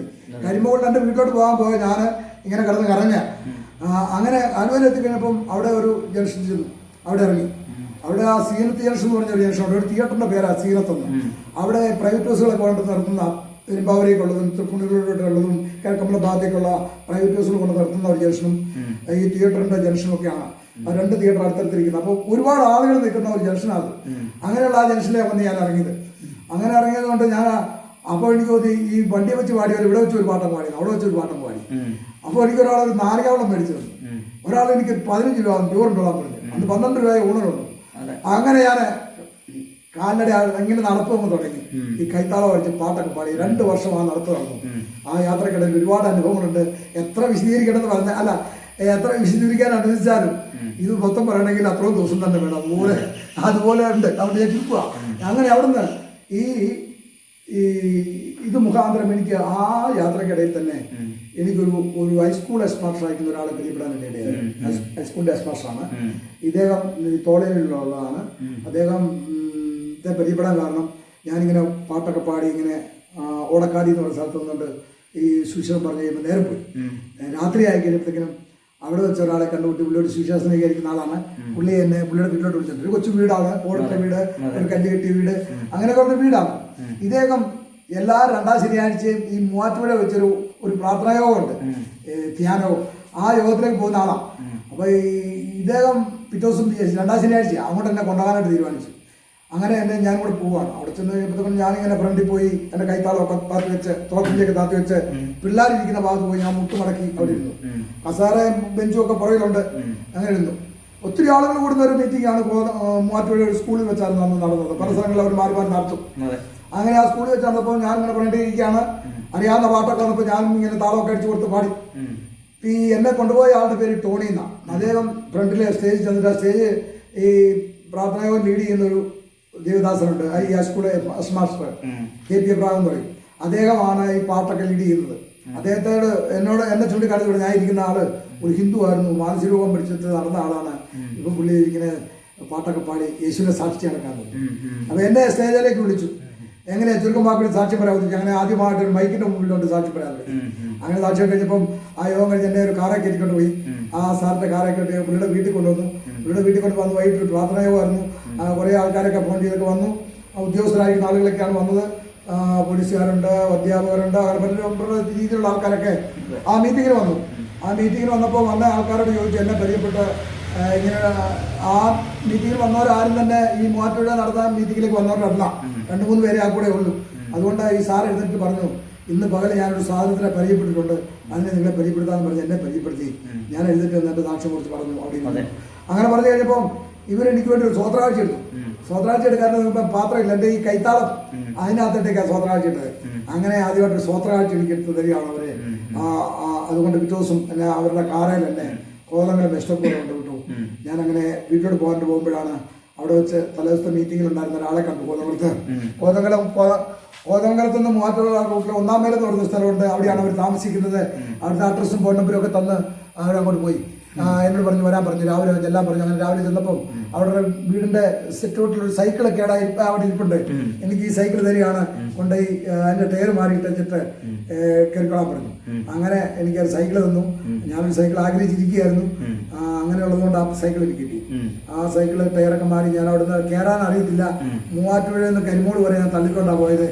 അന്ന് ആ പ്രാർത്ഥനയ്ക്ക് പോയപ്പോൾ കിട്ടിയ ആ സ്വപ്രാഴ്ച എടുത്ത് കിട്ടിയ നന്മയൊക്കെ എൻ്റെ വീട്ടിൽ കൊണ്ട് എൻ്റെ കുഞ്ഞുങ്ങൾക്ക് അവർക്ക് കൊടുക്കാനിടയായി. കുഞ്ഞുങ്ങൾ അവിടെ സ്കൂളിലൊക്കെ വിട്ടിരിക്കുകയാണ്. കരിമോളിൽ നിന്ന് പുത്തുമുരിശിലും കുഴിക്കാടുമായിട്ടാണ് അവർ പഠിക്കുന്നത്. അങ്ങനെ ഈ പൈസകളൊക്കെ അവരുടെ ആവശ്യത്തിന് വേണ്ടി കൊടുക്കാൻ ആദ്യമായിട്ട് ദൈവം സഹായിച്ചു. സുവിശേഷങ്ങളൊക്കെ ഇറങ്ങിയിട്ട് അങ്ങനെ ആ യാത്രയൊക്കെ തുടങ്ങി. സൈക്കിളിൽ 4 വർഷം അങ്ങനെ യാത്ര ചെയ്ത് പല സ്ഥലങ്ങളിലും പോയി. ഇടുക്കിക്കൊക്കെ 2-3 പ്രാവശ്യം പോയിട്ടുണ്ട്. എറണാകുളം, കോട്ടയം വഴി, കോട്ടയം കുട്ടിക്കാനം, മുടകായം, മുട്ടിക്കാനം, കട്ടപ്പുറ വഴി അങ്ങനെ ഇടുക്കി കരിക്കുടിയൊക്കെ പോവും. അങ്ങനെയൊക്കെ കേരളത്തിന്റെ വിവിധ ഭാഗങ്ങളിൽ ഞാൻ സൈക്കിളിൽ തന്നെ 4 വർഷം യാത്ര. അപ്പം കിഴക്കമ്പലത്ത് നിന്നുകൊണ്ട് ഇങ്ങനെ പ്രസിദ്ധോണ്ടിരിക്കുമ്പോൾ ഒരാൾ പറഞ്ഞു, സൗരം പറയുന്നതൊക്കെ വളരെ ശരിയാണ്. ഓരോ ഞായറാഴ്ചയും കേൾക്കുന്ന വചനം ഞാൻ വിളിച്ചു പറയാം, എവിടെയെങ്കിലും ചെന്ന് കേൾക്കുന്നത്. അങ്ങനെയാണ് എൻ്റെ പരിപാടി. അപ്പോൾ ഒരാൾ എന്നോട് പറഞ്ഞത് സൗരം പറഞ്ഞതല്ല വളരെ ശരിയാണ്, പക്ഷെ ഒരു ഉച്ചഭാഷയുണ്ട് നല്ലതെന്ന് പറഞ്ഞു. അവിടെ നല്ലതെന്ന് പറഞ്ഞു. അങ്ങനെ ഇദ്ദേഹം പറഞ്ഞു ഞാനൊരു സ്ഥലം പറഞ്ഞു വിടാം, അവിടെ ചെന്ന് പറഞ്ഞാൽ മതി. അവരിങ്ങനെ ഉച്ചഭാഷ ഒരു കൊച്ചു മൈക്ക് മേടിക്കാനുള്ള പൈസ തരുന്നു. അങ്ങനെ ഞാൻ അദ്ദേഹത്തിൻ്റെ ഇടയ്ക്ക് ചെന്നു, ഇങ്ങനെ കാര്യം പറഞ്ഞു. കാര്യം പറഞ്ഞപ്പം എനിക്ക് അദ്ദേഹം 3000 രൂപ തന്നു. അതുകൊണ്ട് ഞാനൊരു ഹാൻഡ് മൈക്ക് മേടിച്ചു. പിന്നെ സൈക്കിളിൽ ഹാൻഡ് മൈക്ക് ബുക്ക് ചെയ്ത് യാത്ര ചെയ്യാൻ തുടങ്ങി. പിന്നെ ഞാൻ മൈക്കിനകത്തോടെ പ്രസംഗിക്കാൻ തുടങ്ങി. അങ്ങനെ യാത്ര ചെയ്യാൻ തുടങ്ങി ഒരു 4.5 വർഷം. അത് കഴിഞ്ഞപ്പോഴത്തേക്കിനും എനിക്ക് പെറോം IPC സഭയിൽ എനിക്കൊരു സാക്ഷ്യം പറയാനൊരു അവസരം ഉണ്ടായി. അങ്ങനെ അവിടെ ചെന്ന സാക്ഷ്യം പറഞ്ഞപ്പോൾ ഞാൻ എൻ്റെ സാക്ഷ്യം പറഞ്ഞു. എനിക്ക് കിട്ടിയ 5-6 മിനിറ്റ് കൊണ്ട് ഞാൻ എൻ്റെ സാക്ഷ്യം പറഞ്ഞപ്പം ഭാവിച്ചെറിയാൻ എനിക്ക് ഭക്ഷണമൊക്കെ തരാനിട്ട് താമസിക്കുന്നവർ വിളിച്ചു. ഭക്ഷണമൊക്കെ കഴിഞ്ഞപ്പോൾ എനിക്കൊരു ബുക്ക് എൻ്റെ കയ്യിൽ തരുക. ഇതെന്നെ കണ്ടോ ഒരു ബുക്ക്. അപ്പോൾ ഒരു റേഷൻ കാർഡ് പോലെ ഇരിക്കും. ഈ താഴെ ഒരു വണ്ടി ഇരിക്കുന്നുണ്ടോ, കമ്മീഷോണ്ട് തരുവാന്ന് പറഞ്ഞു. അങ്ങനെ പെട്രോൾ ഒഴിക്കുന്ന വണ്ടി പാപിച്ചിരിയാനാണ് എനിക്ക് തരുന്നത് അതെ. ഒരു MAT. അതേല് എനിക്ക് 6 വർഷം എനിക്ക് ഈ MAT ഇങ്ങനെ യാത്ര ചെയ്യാൻ ദൈവം സഹായിച്ചു. 6 വർഷം കൊണ്ട് ഞാൻ ഇങ്ങനെ ഒരുപാട് സ്ഥലങ്ങളിൽ കേരളത്തിന്റെ പല ഭാഗങ്ങളിലേക്ക് യാത്ര ചെയ്തു. മൈക്കും സെറ്റും ഒക്കെ അതെ ഫിറ്റ് ചെയ്തു. വചനം പുറകിൽ പെട്ടിയുണ്ട്, എല്ലാത്തിനും സൈക്കിളിലും ഉണ്ടായിരുന്നു. ഒരു മുഴുത്ത പെട്ടിയാണ്, ഐസ്ക്രീം കാറിന്റെ പെട്ടി, മുളകൊരു പെട്ടി പോകും. അതിൽ വചനമൊക്കെ എഴുതി വെക്കും. അതിനകത്ത് എൻ്റെ ഡ്രസ്സും ബൈബിളും ട്രാക്റ്റും ഒക്കെ വെക്കാനുള്ള സൗകര്യമുണ്ട്. അങ്ങനെ ഈ MAT-യിലും അങ്ങനെ ചെയ്തുകൊണ്ടിരുന്നു. അങ്ങനെ അതുമായിട്ട് പത്തനംതിട്ട ഭാഗത്ത് വന്നു. പിന്നെ ടൗണുകളിലൊക്കെ നിന്ന് ഞാൻ പ്രസംഗിക്കും. എല്ലാ ടൗണുകളിലും കോട്ടയത്ത് ബേക്കറി ജംഗ്ഷനൊക്കെ എൻ്റെ സ്ഥിരം സ്ഥലമാണ്, KSRTC അടുത്ത്. അങ്ങനെ എവിടെ വേണമെങ്കിൽ നിന്ന് ഞാൻ പ്രസംഗിക്കും. എനിക്ക് അങ്ങനെ ഒരു ധൈര്യം ദൈവം തരാനിടയായി. അങ്ങനെയൊക്കെ ഞാൻ ചെയ്യുമായിരുന്നു. ആരും എന്നെ ഉപദ്രവിച്ചിട്ടില്ല ഇതുവരെയും. പലരും ഭീഷണിയൊക്കെ പറഞ്ഞിട്ടുണ്ട്. ഭീഷണി പറയുമ്പോൾ എനിക്ക് വേണ്ടി സംസാരിക്കാൻ അവിടെ അപ്പം തന്നെ ആൾ കൂടും. അപ്പോൾ ഞങ്ങൾ സാറ്റ് വെച്ച് ഒരിക്കൽ ഞാനിങ്ങനെ പരസ്യവും നടത്തിക്കൊണ്ടിരിക്കുമ്പം ഒരാൾ എന്നോട് ചൂടായി വർത്തമാനം പറഞ്ഞിട്ട് വന്നപ്പം അവിടെ നിന്ന ആളുകൾ അവനെ ഓടിച്ചു വിടുക, അവനെ അടിക്കാൻ തുടങ്ങുകയൊക്കെ ചെയ്തു. അതിന്റെ ഭാഷ പ്രസംഗിച്ചോളം പറഞ്ഞ് എനിക്ക് അവസരം തരുന്ന ഒരു അനുഭവമൊക്കെയാണ് ഉണ്ടായത്. അങ്ങനെയൊക്കെ എനിക്ക് സംസാരിക്കാനുള്ള വാക്കുകളൊക്കെ എനിക്ക് കേൾക്കുന്ന വചനങ്ങളിലൂടെയാണ്. വിശ്വാസം കേൾവിയാലും കേൾവി ക്രിസ്തുവിന്റെ വചനത്താലും വരുമെന്ന് പറയുന്നത് വചനം കറക്റ്റാണ്. എൻ്റെ ജീവിതത്തിലെ അനുഭവമാണ്. എൻ്റെ വീട് നോക്കാതൊക്കെയായിരുന്നു ഞാൻ ആദ്യം നടന്നിരുന്നത്. അങ്ങനെ ഇരിക്കുമ്പോഴാണ് 1:25-8 ഒരു ദേവദാസൻ ഇങ്ങനെ പ്രസംഗിക്കുകയാണ്. ആ ദേവദാസൻ ഇവിടെ തൃശ്ശൂർ വെച്ചാണ് പ്രസംഗിക്കുന്നത് കേട്ടത്. ഡോക്ടർ ജോർജ് ഗോവിന്ദൻ, അദ്ദേഹം ജീവിച്ചിരിപ്പില്ല. അദ്ദേഹമാണ് ശക്തൻ തമ്പുരാനില് ഒരു ഫുൾ ഗോസ്പൽ ചർച്ചിന്റെ അകത്ത് നിന്നുകൊണ്ട് വെള്ളിയാഴ്ച പ്രസംഗിക്കുകയാണ്. ഞാൻ അവിടെ ചെന്നെത്താനിടയായി. അവിടെ നിന്ന് ഇങ്ങനെ അദ്ദേഹം പ്രസംഗിക്കുകയാണ്, നീതിമാന്റെ മക്കൾ അപ്പോൾ വരക്കുന്നത് കണ്ടിട്ടില്ല. ഇത് കേട്ടപ്പം ഞാൻ ദൈവത്തിന്റെ മകനാണെന്ന് പറയുകയും ഈ ആഹാരമൊക്കെ ചോദിക്കുന്നത് തെറ്റാണെന്ന് എനിക്ക് മനസ്സിലായി. മാത്രമല്ല ഈ 1:5 എഴുതിയിരിക്കുന്ന ഇങ്ങനെയാ, അവിടെ ഇങ്ങനെ സ്വന്തം കുടുംബത്തെ കരുതാത്തവൻ വിശ്വാസം വിട്ടൊഴിഞ്ഞ അവിശ്വാസിയക്കാരും അധമനായിരിക്കുന്നു. സ്വന്തം കുടുംബത്തെ ഇത് കേട്ടപ്പോൾ ഇതിനേക്കാളും അവിശ്വാസിയാണെങ്കിൽ പിന്നെ ഞാനീ നടപ്പ് നടക്കുന്നത് ഈ പരിപാടി ചെയ്യുന്ന എന്താ കാര്യം ഇരിക്കുന്നത് തോന്നലുണ്ടായി. അതെനിക്ക് ഭയങ്കര സങ്കടം ഉണ്ടായി. ഞാൻ അവിടെ നിന്ന് ഒത്തിരി കരഞ്ഞു. കരച്ചു കഴിയുമ്പോഴേക്കും നല്ല ആശ്വാസം വന്ന് വീട്ടിൽ ഞാൻ അവിടെ നിന്ന് പോയി. ആ സംഭവത്തിന് ശേഷം വീട്ടിലെ എല്ലാ കാര്യങ്ങളും അതിനുള്ള നന്മ എൻ്റെ കയ്യിലാണ് തരുന്നത്. പിന്നെ പിള്ളേരുടെ 10ാം ക്ലാസ് വരെ എല്ലാവരും പഠിച്ചുള്ളൂ. 4 പേരാണ് ഉള്ളത്. പിന്നെ അവരുടെ വിവാഹം 4 പേരെ നടന്നു. അതിനൊക്കെയുള്ള നന്മ ദൈവം എനിക്ക് തരാൻ തുടങ്ങി. എൻ്റെ യാത്രക്കിടയിൽ ഞാൻ സുവിശേഷം പറയും. ഇങ്ങനെ പോയ വഴിക്ക് വണ്ണപ്പുറം എന്ന് പറഞ്ഞ സ്ഥലത്ത് വെച്ച് ഒരു വെയിറ്റിംഗ് ഷെഡ് വെച്ച് ഞാനൊരു സഹോദരനോട് സുവിശേഷം പറഞ്ഞു. ആ സഹോദരനോട് ഇങ്ങനെ പറഞ്ഞപ്പോൾ ഈ സഹോദരന് ആത്മഹത്യ ചെയ്യാൻ വേണ്ടിയുള്ള ചിന്തയായിട്ട് വന്നിരിക്കുക. സജീവൻ എന്ന പേര്. ഇങ്ങനെയുള്ള കാര്യങ്ങൾ പറഞ്ഞപ്പം ഞാൻ പറഞ്ഞു, ആത്മഹത്യ ഒരു വിഷയങ്ങൾക്ക് പരിഹാരമല്ല. ഞാൻ ആത്മഹത്യക്ക് വിഷമടിച്ച ആളാണ്. അടിമാലികേർമേണ്ടാച്ചിന് 3 ദിവസം അബോധാവസ്ഥ കിടന്ന. അതുകൊണ്ട് ആത്മഹത്യ ഒരു വിഷയം പരിഹാരമല്ല. ഇന്നെനിക്ക് മനസ്സിലായി ഒരു ആത്മാവിന്റെ വില ലോകത്തെക്കാൾ വലുതാണ് എന്നുള്ളത് ഞാൻ മനസ്സിലാക്കിയ ദൈവത്തിന്റെ അടിസ്ഥാനത്തിലാണ്. അതുകൊണ്ട് സഹോദരൻ ഇന്ന് യേശുവിനെ രക്ഷകനാഥനുമായിട്ട് ഹൃദയത്തിൽ സ്വീകരിച്ചാൽ ഇന്ന് മുതൽ ഈ രക്ഷ കിട്ടും. റോമർ 10:9 വാക്യമൊക്കെ പറഞ്ഞു കൊടുത്ത് പുള്ളിയെ കൊണ്ട് പറയിപ്പിച്ചു. അങ്ങനെ പുള്ളി അവിടുന്ന് ഏറ്റു പറഞ്ഞ് രക്ഷിക്കപ്പെട്ടു എന്നുള്ള ഉറപ്പ് ഞാൻ കൊടുത്തു. ഇന്നാണ് സഹോദരൻ രക്ഷിക്കപ്പെട്ട ഈ ഡേറ്റ് എഴുതിയിട്ടോണം. ഇനി മേലെ യേശുവിന്റെ മകനാണെന്നൊക്കെ പറഞ്ഞു. എൻ്റെ കൂടെ കൊണ്ടുവരുന്ന 6 ദിവസം അതിനുശേഷം ഒരു ദിവസം കൂടെ പറഞ്ഞു വിട്ടു. അപ്പം ഈ സജീവനോട് ഞാനിങ്ങനെ സുവിശേഷം പറഞ്ഞ് സജീവൻ എൻ്റെ കൂടെ കൊണ്ടുവന്നു. അദ്ദേഹവുമായിട്ട് ഞാൻ ഇടുക്കി മണിയാരൻകുടിയിലുള്ള ഒരു ദേവദാസനായിട്ട് പരിചയപ്പെടുകയും ആ ദേവദാസൻ മുഖാന്തരം ഞങ്ങൾ തമ്മിൽ പിരിയാനിടയായി. അദ്ദേഹം കൊണ്ട് ഇദ്ദേഹത്തെ ബൈബിൾ കോളേജ് ചേർത്തു. 3-4 വർഷം കൊണ്ട് ബൈബിൾ കോളേജ് ബിലിവേഴ്സ് ബൈബിൾ കോളേജിൽ പഠിച്ചിട്ട് അദ്ദേഹം ആൻഡമാനിലേക്ക് പോയി സുവിശേഷങ്ങളിലേക്കായിട്ട് പോയിരിക്കുക. ദൈവമായിട്ട് എനിക്ക് പിന്നെ ഒരു കണക്ഷനുമില്ല, ഞങ്ങൾ ഇവിടെ ഒരു പരിചയമില്ലാതിരിക്കുക. പിന്നീട് ഞാൻ ഈ രക്ഷയിലേക്ക് വന്ന് ഈ പ്രവർത്തനമൊക്കെ ആയിട്ട് ഞാനിങ്ങനെ യാത്ര ചെയ്യാൻ തുടങ്ങി. സൈക്കിളും ബൈക്കൊക്കെ മാറി. ഇതെല്ലാം വന്നു കഴിഞ്ഞപ്പം ഞാൻ ഒരു 13 വർഷത്തിന് ശേഷം എനിക്കൊരു ഫോൺ വരികയാണ്. ഈ സജീവൻ എന്നെ വിളിക്കുക. ഈ സജീവൻ എന്നോട് വിളിച്ചിട്ട് പറഞ്ഞു, ഞാനിപ്പോൾ ആൻഡമാനിലാണ്, ഒരു സഭയുടെ പാസ്റ്ററാണ്, ഒരു ബൈബിൾ കോളേജിൽ അധ്യാപകനും ഒക്കെയാണ് എന്ന് പറയാനിടയായി. ഞാനിങ്ങനെ ചപ്പച്ചോറും പെരുക്കാൻ ഞാനിങ്ങനെ ഈ ചാറ്റമഴയത്തൊക്കെ നടന്ന് വണ്ണപ്പുറത്ത് വെച്ച് ഇദ്ദേഹത്തെ കണ്ട് ഇദ്ദേഹത്തിനോട് പറഞ്ഞ സുവിശേഷം അദ്ദേഹത്തെ ഇന്നൊരു പാസ്റ്ററും ബൈബിൾ സ്കൂളിൽ അധ്യാപകരൊക്കെ ആയിട്ട് മാറ്റാനിടയായി. അതുകൊണ്ട് എനിക്ക് വലിയ സന്തോഷം തോന്നി. ഇങ്ങനെ 2-3 പേരെ എനിക്കറിയാം. അല്ലാതെ ആരൊക്കെ രക്ഷയിലേക്ക് വരുന്നതെന്നൊന്നും എനിക്കറിയത്തില്ല യാത്രക്കിടയിൽ ഈ സുവിശേഷം പറഞ്ഞിട്ട്. എന്നാൽ കേരളത്തിൻ്റെ എല്ലാ ജില്ലകളിലും ഇതുവരെ പോയി യാത്ര ചെയ്യാൻ ഇതുവരെ സഹായിച്ചു. കേരളത്തിലെ എല്ലാ ജില്ലകളിലും പോകാനുണ്ട്. വേറെ ടീമിൻ്റെ കൂടെയൊക്കെ പോകാൻ പറ്റിയിട്ടുണ്ട്. ഒരു ടൈറ്റസ് സുറീസ് പാസ്റ്ററുണ്ട് കാക്കനാട്, അന്നുണ്ടായിരുന്ന ഇദ്ദേഹം എന്നെ കണ്ണൂരും കാസർഗോഡും അങ്ങനെയുള്ള പ്രദേശങ്ങളിൽ കുറേ സ്ഥലങ്ങളിൽ എന്നെ കൊണ്ടുപോയി പരസ്യത്തിന് എന്നെ കൊണ്ട് പ്രസംഗിപ്പിക്കുമായിരുന്നു. ഞാൻ ഒറ്റയ്ക്ക് പോകുമായിരുന്നു. അങ്ങനെ പോയി എനിക്ക് സൈക്കിള് 4 വർഷം, അതിന് ശേഷം MAT-യിൽ 6 വർഷം. പിന്നീട് പത്തനംതിട്ട വെച്ച ഒരു വ്യക്തി എനിക്ക് 50,000 രൂപ തന്നു. അതുകൊണ്ട് പുത്തൻ ബൈക്ക് മേടിച്ചു. ആ ബൈക്കിലാണ് 10 വർഷം എനിക്കിങ്ങനെ യാത്ര ചെയ്യാനൊക്കെ ദൈവം സഹായിച്ചു. അതിനുശേഷം ഇവിടെ കോതംകുളത്തടുത്ത ഒരു സ്ഥലമുണ്ട്, വടാട്ടുപാറയിലെ ഒരു സഹോദരനെ കണ്ടുമുട്ടി. അദ്ദേഹത്തിൻ്റെ കാർ പോർച്ചിൽ കിടന്ന ഒരു വണ്ടിയാണ്, കാറ് അത് സുവിശേഷങ്ങളിൽ കൊണ്ടുകൊള്ളാമോ എന്നോട് ചോദിച്ചു. ഞാൻ പറഞ്ഞ് കൊണ്ടുകൊള്ളാം, ഞാൻ പഠിച്ച് ലൈസൻസൊക്കെ എടുത്തിരിക്കുക. ലൈസൻസൊക്കെ കിട്ടിയതൊക്കെ ഭയങ്കര അത്ഭുതമാണ്. അത്ഭുതമായിട്ട് എനിക്ക് ലൈസൻസ് കിട്ടി. അതുകൊണ്ട് കൊണ്ടുകൊള്ളാൻ പറഞ്ഞു. അങ്ങനെ 2017 എനിക്ക് ആ കാറ് കിട്ടി. ആ കാറിൽ എനിക്ക് പരസ്യം നടത്താനുണ്ട്. സൺസെറ്റൊക്കെ വെച്ച് കുടുംബമായിട്ടൊക്കെ പോവും. ഇങ്ങനെ പരസ്യങ്ങളൊക്കെ നടത്തുന്നു. ഇങ്ങനെ യാത്ര ചെയ്യാനും പരസ്യവും നടത്താനും ഒക്കെ എന്നെ സഹായിച്ചത് ഈ ദൈവത്തിൻ്റെ വചനം എന്നിൽ ഇടപെട്ടത് കൊണ്ടാണ്. അല്ലെങ്കിൽ എനിക്കിപ്പോൾ ഈ ചെയ്തില്ലെങ്കിലാണ് ബുദ്ധിമുട്ട്. യേശുവിനെക്കുറിച്ച് പറയണം ഓരോ ദിവസവും. അതിനുവേണ്ടി ഓടിക്കൊണ്ടിരിക്കുകയാണ്. ഇതിനോടിടയിൽ എൻ്റെ പെൺമക്കളാണ്. അവരൊക്കെ വളരുകയും അവരുടെ 4 പേരുടെ വിവാഹം നടത്താൻ ദൈവം കൃപ ചെയ്തു. ഒരു പണിക്കും പോകുന്നില്ല, ആരോടും ചെന്ന് പിരിവെടുക്കുന്നില്ല, ആരോടും ചെന്ന് സഹായം പറയുന്നില്ല. പക്ഷേ എനിക്ക് വേണ്ടി അത്ഭുതം ദൈവം പ്രവർത്തിക്കുന്നുണ്ട്. ഭ്രാന്തനെ സൗഖ്യമാക്കുന്ന ദൈവം മാത്രമല്ല, നമുക്ക് വേണ്ടത് ഇന്നാന്ന് നമ്മളെക്കാൾ മുന്നമേ അറിയുന്നൊരു ദൈവമാണെന്ന് ദൈവം. എനിക്ക് വേണ്ടതെല്ലാം, എൻ്റെ വണ്ടിക്ക് പെട്രോളില്ലാതെ വഴി കിടക്കേണ്ടി വന്നിട്ടില്ല. എനിക്ക് വേണ്ടതെല്ലാം തരുന്നൊരു ദൈവം. പിന്നെ ഏത് സാഹചര്യം എനിക്ക് വിശപ്പാവുന്ന ഒരു പ്രശ്നമല്ല, ആഹാരം കഴിക്കണമെന്നില്ല, ഉള്ളതുകൊണ്ട് ജീവിക്കാനുള്ള നല്ല സന്തോഷവും സമർപ്പണവും എനിക്കുണ്ട്. ഈ ദേഹത്തെ കൊല്ലുന്ന ഒരു വ്യക്തിയല്ല ഭയപ്പെടേണ്ടത്, ദേഹത്തെ കൊല്ലാൻ കഴിയും ദൈവത്തെയാണ് ഭയപ്പെടേണ്ടതെന്നുള്ള വചനം എനിക്ക് ഒത്തിരി ധൈര്യം തന്നിട്ടുണ്ട്. അതുകൊണ്ടാണ് എനിക്ക് പേടിയൊന്നുള്ള ആളായിട്ട് അല്ലാഞ്ഞിട്ടല്ല, പക്ഷേ വചനം എനിക്ക് ധൈര്യം തരാൻ തുടങ്ങി. വചനത്തിൽ ആദരിക്കാനുള്ളൊരു കൃപ എനിക്ക് കിട്ടി. വചനം ദൈവമാണെന്നുള്ളൊരു ബോധ്യം എനിക്കുണ്ടായി. വചനത്തിലൂടെയാണ് ദൈവം എന്നോട് സംസാരിക്കുക എന്നുള്ള അറിവ് എനിക്ക് ലഭിച്ചു. അങ്ങനെ സദൃശവാക്യ പുസ്തകമാണ് തുടർന്ന് എന്നോട് ഇടപെടാൻ തുടങ്ങിയത്. 10:5 എന്നോട് ആദ്യം ഇടപെട്ട വചനം, വേനൽക്കാലത്ത് ശേഖരിച്ചുക്കുന്ന ബുദ്ധിമാൻ. എന്നാൽ സദൃശവാക്യം 1:7 അത് തുടങ്ങുന്നതെന്ന് എനിക്ക് മനസ്സിലായി. ജ്ഞാനത്തിൻ്റെ ആരംഭമാണ് ദൈവവചനം.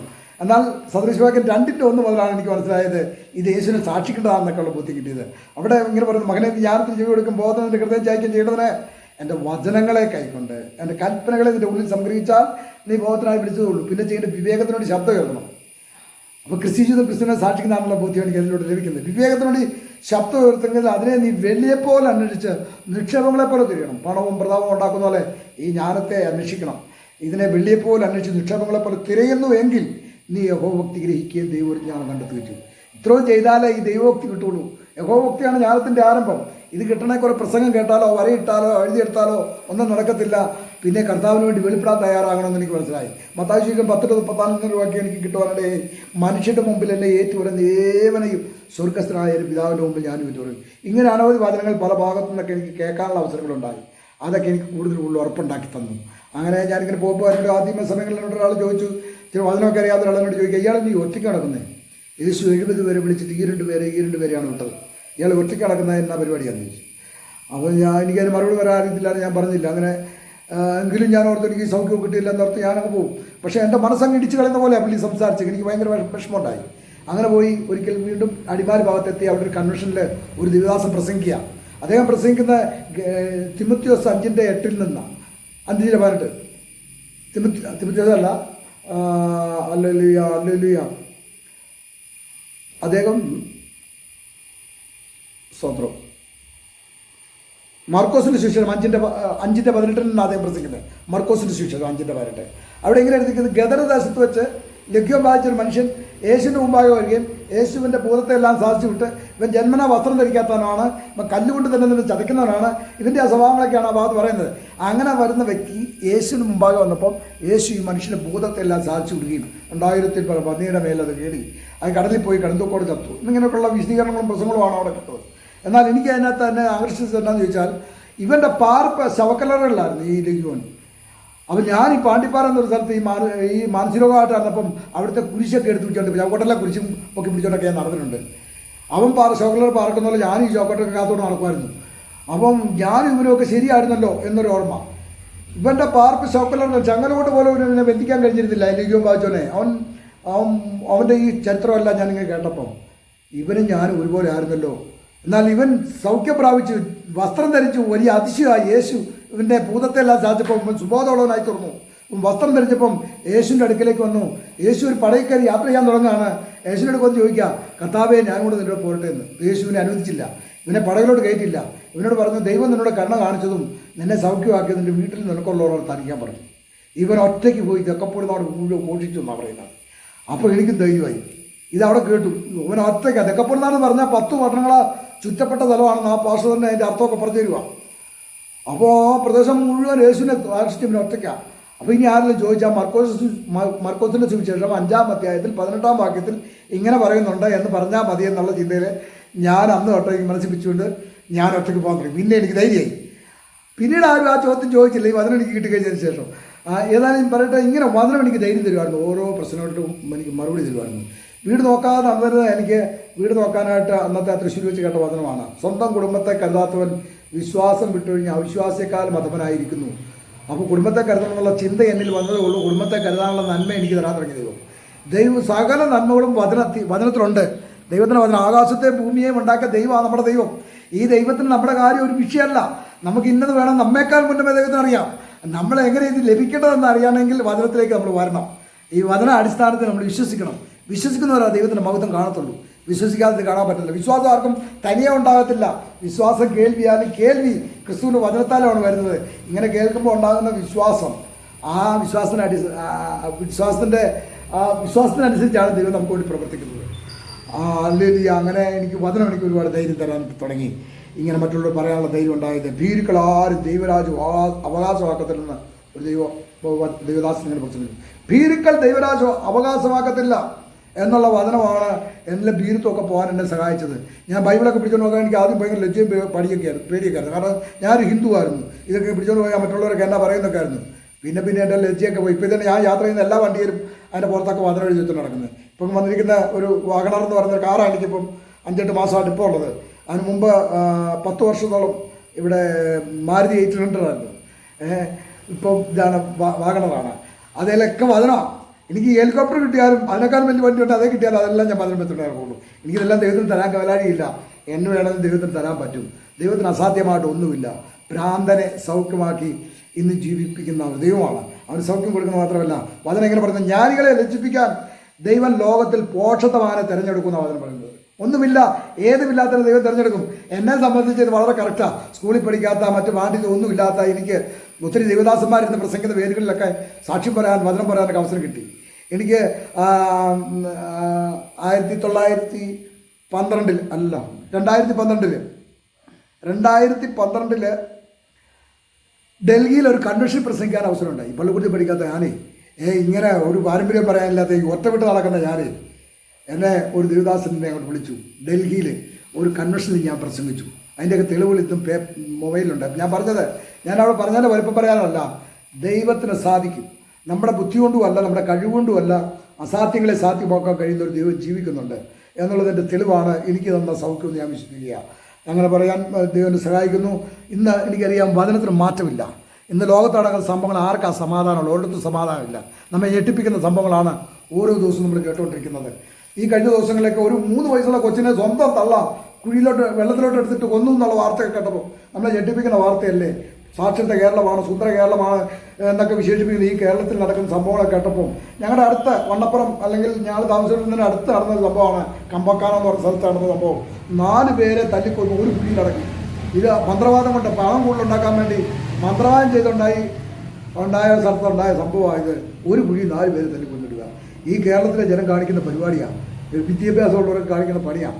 അല്ലെങ്കിൽ അതുകൊണ്ട് ഇതിന് ഇവിടെ ഈ തിരുവല്ലയ്ക്കടുത്ത് ഒരു സ്ഥലമുണ്ടല്ലോ, അവിടെയൊക്കെ എന്തെല്ലാം അനർത്ഥങ്ങളാണ് നടന്നത്. ഞാൻ ഇതൊന്നും വിശദീകരിക്കുന്നില്ല. ഈ സംഭവങ്ങളൊക്കെ എനിക്ക് കവലയിൽ പോയി അത്യാവശ്യം ചുരുക്കമായിട്ടൊക്കെ സംസാരിക്കും. ഈ ലോകത്ത് സമാധാനമില്ല, ഞാൻ എൻ്റെ സമാധാനം നിങ്ങൾക്ക് തരുന്നു, അത് ലോകം തരുന്നത് പോലെയല്ല എന്നറിയിച്ചത് യേശു ക്രിസ്തുവിലേക്ക് തിരിയാൻ ഞാൻ എല്ലാവരോടും ബുദ്ധി ഉദ്ദേശിക്കും. മറ്റൊരുത്തരും രക്ഷയില്ല, നാം രക്ഷിക്കപ്പെടുവാൻ ആകാശത്തിൻ്റെ കീഴിൽ മനുഷ്യരുടെ ഇടയിൽ നൽകപ്പെട്ട മറ്റൊരു നാമമില്ല. കർത്താവായ യേശു ക്രിസ്തുവിൽ വിശ്വസിക്കുക, നീ നിൻ്റെ കുടുംബം രക്ഷ പ്രാപിക്കും എന്നുള്ളത് മറ്റുള്ളവരോട് പറയണമെന്നുള്ളത് എനിക്ക് മനസ്സിലായി. എന്നെ രക്ഷിച്ചത്, എൻ്റെ കാര്യങ്ങൾ നടത്തുന്നത് എല്ലാം ഈ യേശുവിലൂടെയാണ്. മറ്റൊരുത്തിലും അല്ല ഈ രക്ഷ കിട്ടിയിരിക്കുന്നത്. അതുകൊണ്ട് ഒരു മനുഷ്യനെ ഉയർത്താനോ ഒരു സംഘടനയെ ഉയർത്താനോ ഒന്നും എനിക്ക് താല്പര്യമില്ല. എനിക്ക് ഉയർത്താനുള്ള താല്പര്യം യേശുവിനെ മാത്രമേ ഉള്ളൂ. എൻ്റെ യേശുവിനെ ഉയർത്തുക എന്നുള്ളത് ലക്ഷ്യമാടി ഞാൻ യാത്ര ചെയ്യും. അതുകൊണ്ട് യേശുവിനെ ഉയർത്തുന്ന ഞാൻ ആരോടും വിരോധമുള്ള ആളല്ല. ആരോടും വിരോധത്തിൻ്റെ ആവശ്യമില്ല. അന്യനെ വിധിക്കുന്ന നീ നിന്നെ തന്നെ വിധിക്കാനാണ് വചനം പറയുന്നത്. കാണപ്പെടുന്ന സഹോദരനെ സ്നേഹിക്കാൻ കഴിയാത്തവന് കാണാത്ത ദൈവത്തെ മഹത്വപ്പെടുത്താൻ സാധ്യമല്ല. തൻ്റെ അയൽക്കാരനെ സ്നേഹിക്കാൻ കഴിയാത്തവൻ എങ്ങനെ ഈ കാണാത്ത ദൈവത്തെ മഹത്വപ്പെടുത്തും? ഈ വചനങ്ങളൊക്കെ എനിക്കുള്ളത് കൊണ്ട് എനിക്ക് ആരോടും പ്രശ്നമില്ലാതെ ജീവിക്കാൻ ഇടയായി. എൻ്റെ യാത്രക്കിടയിൽ പിണ്ണാക്കനാട് എന്ന് പറയുന്ന ജംഗ്ഷനിൽ നിന്നുകൊണ്ട് ഞാനിങ്ങനെ ഒരു പരസ്യമൊക്കെ കഴിഞ്ഞ് ഞാനിങ്ങനെ പോകുമ്പോൾ ഒരു സാധാരണക്കാരനായിരിക്കുന്ന ഒരു മനുഷ്യൻ എൻ്റെ അടുക്കിലേക്ക് വന്നിട്ട് എന്നോട് പറയുക, സഹോദരൻ ഇങ്ങനെ പരസ്യമായിട്ട് ഒറ്റയ്ക്കൊക്കെ ചെയ്യുന്ന ഭയങ്കര ഒരു ധൈര്യം കേട്ടോ, ഇതെല്ലാവർക്കും ചെയ്യാൻ പറ്റുന്ന ആളെന്നൊക്കെ പറഞ്ഞ് എന്നോട് വളരെ പ്രശംസയോടെ സംസാരിച്ചു. എന്നിട്ട് ഇങ്ങനെയൊക്കെ പറഞ്ഞു. ഞാൻ പറഞ്ഞാൽ ശരിയാണെന്ന് പറഞ്ഞു, ദൈവത്തിൻ്റെ കൃപയാണെന്നൊക്കെ പറഞ്ഞു. അപ്പോൾ ഇദ്ദേഹം എൻ്റെ ബൈബിൾ എടുത്തിട്ട് ഇങ്ങനെ തുറന്നിട്ട് ഒരു വചനം എടുക്കുക. 2 തിമോത്തി 2 തിമോത്തി 4:1 വായിച്ചു വന്നിട്ട് മൂന്നാമത്തെ വാക്യം എടുത്ത് വായിക്കുക. അവിടെ ഇങ്ങനെ എഴുതുന്നു, പഥ്യോപദേശം പെരുക്കാതെ കർമ്മരസമാകുമാറ് ഉപദേഷ്ടാക്കന്മാരെ പെരുക്കുകയും ഒക്കെ ചെയ്യുന്ന കാര്യം. അതാണ് അവിടെ വായിക്കുന്നത്. 2 തിമോത്തി 4:1 വായിക്കുമ്പോൾ അങ്ങനെയാണ്. അപ്പം എന്നോട് ചോദിക്കാം, തമ്പിസാറിന് അറിയാമോ ഈ പഥ്യോപദേശം എന്താണെന്നറിയുമോ? ഞാൻ പറഞ്ഞ രക്ഷിക്കപ്പെടണം, സ്നാനപ്പെടണം, ഇതൊക്കെയാണോ? അങ്ങനെ പറഞ്ഞാൽ അതൊന്നും അല്ല പഥ്യോപദേശം. പഥ്യോപദേശം എന്താണെന്ന് ഞാൻ പറഞ്ഞുതരാമെന്ന് പറഞ്ഞ് അദ്ദേഹം 1 പത്രോസിലേക്ക് പോയി. ആ പേരുകൾ വരച്ച് 1 പത്രോസ് ചെന്നിട്ട് അതിൻ്റെ 2-ാം അധ്യായത്തിൻ്റെ 1 വായിക്കുക. 1 പത്രോസ് 2:1. ആകയാൽ സകല ദുഷ്ടതയും എല്ലാ ചതുവും എല്ലാ നുണയും എല്ലാ പകയും നുണയും നീക്കിക്കളഞ്ഞ് ഇപ്പോൾ ജനിച്ച ശിശുവിനെ പോലെ വചനം എന്ന മായമില്ലാത്ത പാൽ കുടിക്കാൻ വാഞ്ചിക്കണം. അപ്പോൾ എനിക്കൊരു കാര്യം അതിൽ നിന്ന് മനസ്സിലാക്കുകയാണ്, എല്ലാം നുണയെ നീക്കിക്കളഞ്ഞാലേ കർത്താവിനെ എടുക്കാൻ പറ്റത്തുള്ളൂ. ഒരു ചതുവും വെച്ചുകൊണ്ട് കർത്താവിൽ നേരോടെ നടക്കുന്നവർക്ക് ദൈവം ഒരു നന്മ മുടക്കത്തില്ല. ഇത് സത്യമാണ്. നമുക്ക് ബാങ്കിൽ പൈസ ആണ്, നമുക്ക് ഉറപ്പുണ്ട്. ഒരു 10 ലക്ഷം ബാങ്കിലുണ്ടെങ്കിൽ അതനുസരിച്ച് കാര്യങ്ങൾ ചെയ്യാനായിട്ട് ഉറപ്പുണ്ട്. ഇതുപോലെ കർത്താവിൻ്റെ വചനപ്രകാരം നമുക്കുള്ള ചില ഗുണങ്ങളുണ്ട്. നമുക്ക് നുണ പറയാത്തൊരു മനസ്സ് നമുക്കുണ്ടെങ്കിൽ അത് നമുക്കൊരു വലിയ നിക്ഷേപമാണ്. അല്ലെങ്കിൽ നമ്മൾ ആരെയും ചതിക്കാത്തൊരു ഹൃദയം നമുക്കുണ്ടെങ്കിൽ നമുക്ക് വലിയ നിക്ഷേപമാണ്. വചനപ്രകാരം കുറേ നന്മകൾ എനിക്ക് ദൈവം തന്നിട്ടുണ്ട്. അത് ദൈവത്തിൻ്റെ ദാനമാണ്, നമ്മുടെ മിടുക്കല്ല. എനിക്ക് വേണേൽ ഒരു കൊലപാതകയാകാമായിരുന്നു, ഇതൊക്കെ ചെയ്യാമായിരുന്നു. പക്ഷെ അതൊന്നും എന്നെ ആക്കിയില്ല. എനിക്ക് ഇങ്ങനെ പ്രാന്തിൻ്റെ അവസ്ഥയിൽ നിന്ന് എന്നെ വിടുതൽ തന്നു. ഈ ദൈവം ജീവിക്കുന്ന ദൈവമാണെന്ന് പറയാനുള്ള ഭാഗ്യം കിട്ടി. എനിക്കത് മതി. എൻ്റെ യേശു വലിയവനാണ്. ഇവിടുത്തെ പിന്നെ ഈ വചനത്തിലൂടെ തരുന്ന ധൈര്യങ്ങൾ അത് വല്ലാത്ത ധൈര്യം തന്നെയാണ്. അതുകൊണ്ട് ഇന്ന് വരെ ഈ വചനം പറഞ്ഞ പോലെ എല്ലാം നടന്നു. അപ്പോൾ ഇനിയും നടക്കുമെന്ന് വിശ്വസിക്കുകയാണ്. യേശുവിൻ്റെ വരവ് ഏറ്റവും ആസന്നമായിരിക്കുകയാണ്. യേശു വീണ്ടും വരും. ആ വരവിൻ്റെ മുന്നോടിയായിട്ട് പറഞ്ഞ ചരിത്ര സംഭവങ്ങളൊക്കെ നടക്കുന്നു. യാതിയോട് തീർക്കും, ക്ഷാമവും ഭൂകമ്പവും ഉണ്ടാവും, യുദ്ധങ്ങളെക്കുറിച്ച് യുദ്ധത്തുകളെക്കുറിച്ച് നിങ്ങൾ കേൾക്കും, എന്നാൽ ഇതല്ല അവസാനം എന്നൊക്കെയുള്ള കാര്യം മത്തായി സുവിശേഷത്തിലൊക്കെ ഞാനിങ്ങനെ കേൾക്കാനും വായിക്കാനും ഒക്കെ ഇടയായിട്ടുണ്ട്. അതിലൂടെയൊക്കെ എനിക്ക് ബോധ്യപ്പെട്ടു യേശുവിൻ്റെ വരവ് അടുത്തിരിക്കുകയാണ്. ഇവിടെ നമ്മൾ യേശുവിന് വേണ്ടി പൂർണ്ണമായിട്ട് ജീവിക്കേണ്ടതാണെന്ന് എനിക്കൊരു കാര്യം മനസ്സിലായി. അങ്ങനെയാണ് ഞാൻ യേശുവിന് വേണ്ടി എന്നെ സമർപ്പിക്കുകയും എന്നിങ്ങനെ മുൻപോട്ട് പോയിക്കൊണ്ടിരിക്കുന്നു. തരുന്ന ആയുസത്രത്തോളം കർത്താവിനെ ഉയർത്താനായിട്ടുള്ള ജീവിതമാണ്. എൻ്റെ വാക്ക്, പ്രവൃത്തി ഇതിലൂടെയൊക്കെ ഞാൻ നിയന്ത്രിക്കേണ്ടതുണ്ട്. എൻ്റെ നാവ് അനേകരെ കൊല്ലാനും ജീവിപ്പിക്കാനും കഴിവുള്ളതാണ് എന്ന് വചനം പറയുന്നു. അല്ലെങ്കിൽ ആ വചനത്തിൻ്റെ എൻ്റെ വായിൽ നിന്ന് വന്ന വാക്ക് ഉപ്പിനാ രുചി വരുത്തിയായിരിക്കണം. എൻ്റെ വായിലെ വാക്ക് ഈ കൊരിന്ത്യർ ലേഖനത്തിലൂടെ ഒരുപാട് വചനങ്ങൾ എനിക്ക് കിട്ടാനായിട്ട് ഇടയായി തുറന്നു. അങ്ങനെ ഇമ്പമുള്ള വാക്ക് തേൻകട്ടയാകുന്നു. അത് മനസ്സിന് ധൈര്യവും അസ്ഥികൾക്ക് സൗഖ്യവും തരുന്നതാണ്. ഇങ്ങനെയുള്ള വാക്കുകളെ നിയന്ത്രിക്കാനും എന്നിലെ കാര്യങ്ങളെ നിയന്ത്രിക്കാനൊക്കെ വചനം എനിക്ക് ബുദ്ധി ഉദ്ദേശിച്ചിരിക്കുകയാണ്. ഞാൻ അങ്ങനെ ശ്രമിച്ചുകൊണ്ടിരിക്കുകയാണ്. ഞാൻ ഈ നിത്യതയിലെത്തും എന്നുള്ള കാര്യങ്ങൾ ഓർപ്പിച്ചുകൊണ്ട് എൻ്റെ വാക്കുകളെ ചുരുക്കുകയാണ്. ഇങ്ങനെ പ്രിയ ബഹുമാന്യ മത്തായി കുഞ്ഞുപദേശി മുഖാന്തരം ഇങ്ങനെ ഒരു സാക്ഷ്യം പറയാൻ അവസരം ദൈവം ഒരുക്കിയതിനെ ഞാൻ ദൈവത്തെ നന്ദി സൂചിക്കുന്നു. എല്ലാം വേണ്ടതുപോലെ പറയാൻ കഴിഞ്ഞില്ലെങ്കിലും എനിക്കൊരു കാര്യം അറിയാം. ഒരു പള്ളിക്കൂടത്തിലൊന്നും പഠിക്കാത്ത എന്നെ യേശു സൗഖ്യമാക്കി. ഇന്ന് ഞാനും എൻ്റെ ഭാര്യയും മക്കളും ഒക്കെ ഈ യേശുവിനെ അറിയാനിടയായി. ഞാൻ ഇങ്ങനെ യാത്ര ചെയ്യുമ്പോഴൊക്കെ പറയാനുള്ള വചനങ്ങൾ അന്തരം ദൈവം തരും. ഇതിപ്പോൾ ഒരു മുറിക്കകത്തിന് വേണ്ടി ഞാനിങ്ങനെ പറഞ്ഞത് കൊണ്ട് അതത്ര അങ്ങോട്ട് ഫലിക്കുന്ന കാണുന്നില്ല. പക്ഷേ ഓഡിയൻസിനെ കിട്ടുമ്പോൾ എനിക്ക് എൻ്റെ വാക്കുകൾക്ക് മാറ്റം വരുന്നത് കണ്ടിട്ടുണ്ട്. അനുഭവങ്ങളിലൂടെ ഞാൻ അറിഞ്ഞിട്ടുണ്ട്. അങ്ങനെ ഈ ദൈവം പ്രവർത്തിക്കുന്നു എന്ന് പറഞ്ഞുകൊണ്ട് എനിക്ക് ഈ അവസരം എനിക്ക് എല്ലാ സാഹചര്യങ്ങൾക്കും നന്ദി പറഞ്ഞുകൊണ്ട് ഞാൻ വാക്കുകളെ ചുരുക്കും ദൈവം അനുഗ്രഹിക്കും. ഓക്കെ പാസ്റ്റർ, ദൈവം പാസ്റ്റർ ധാരാളമായിട്ട് അനുഗ്രഹിക്കട്ടെ.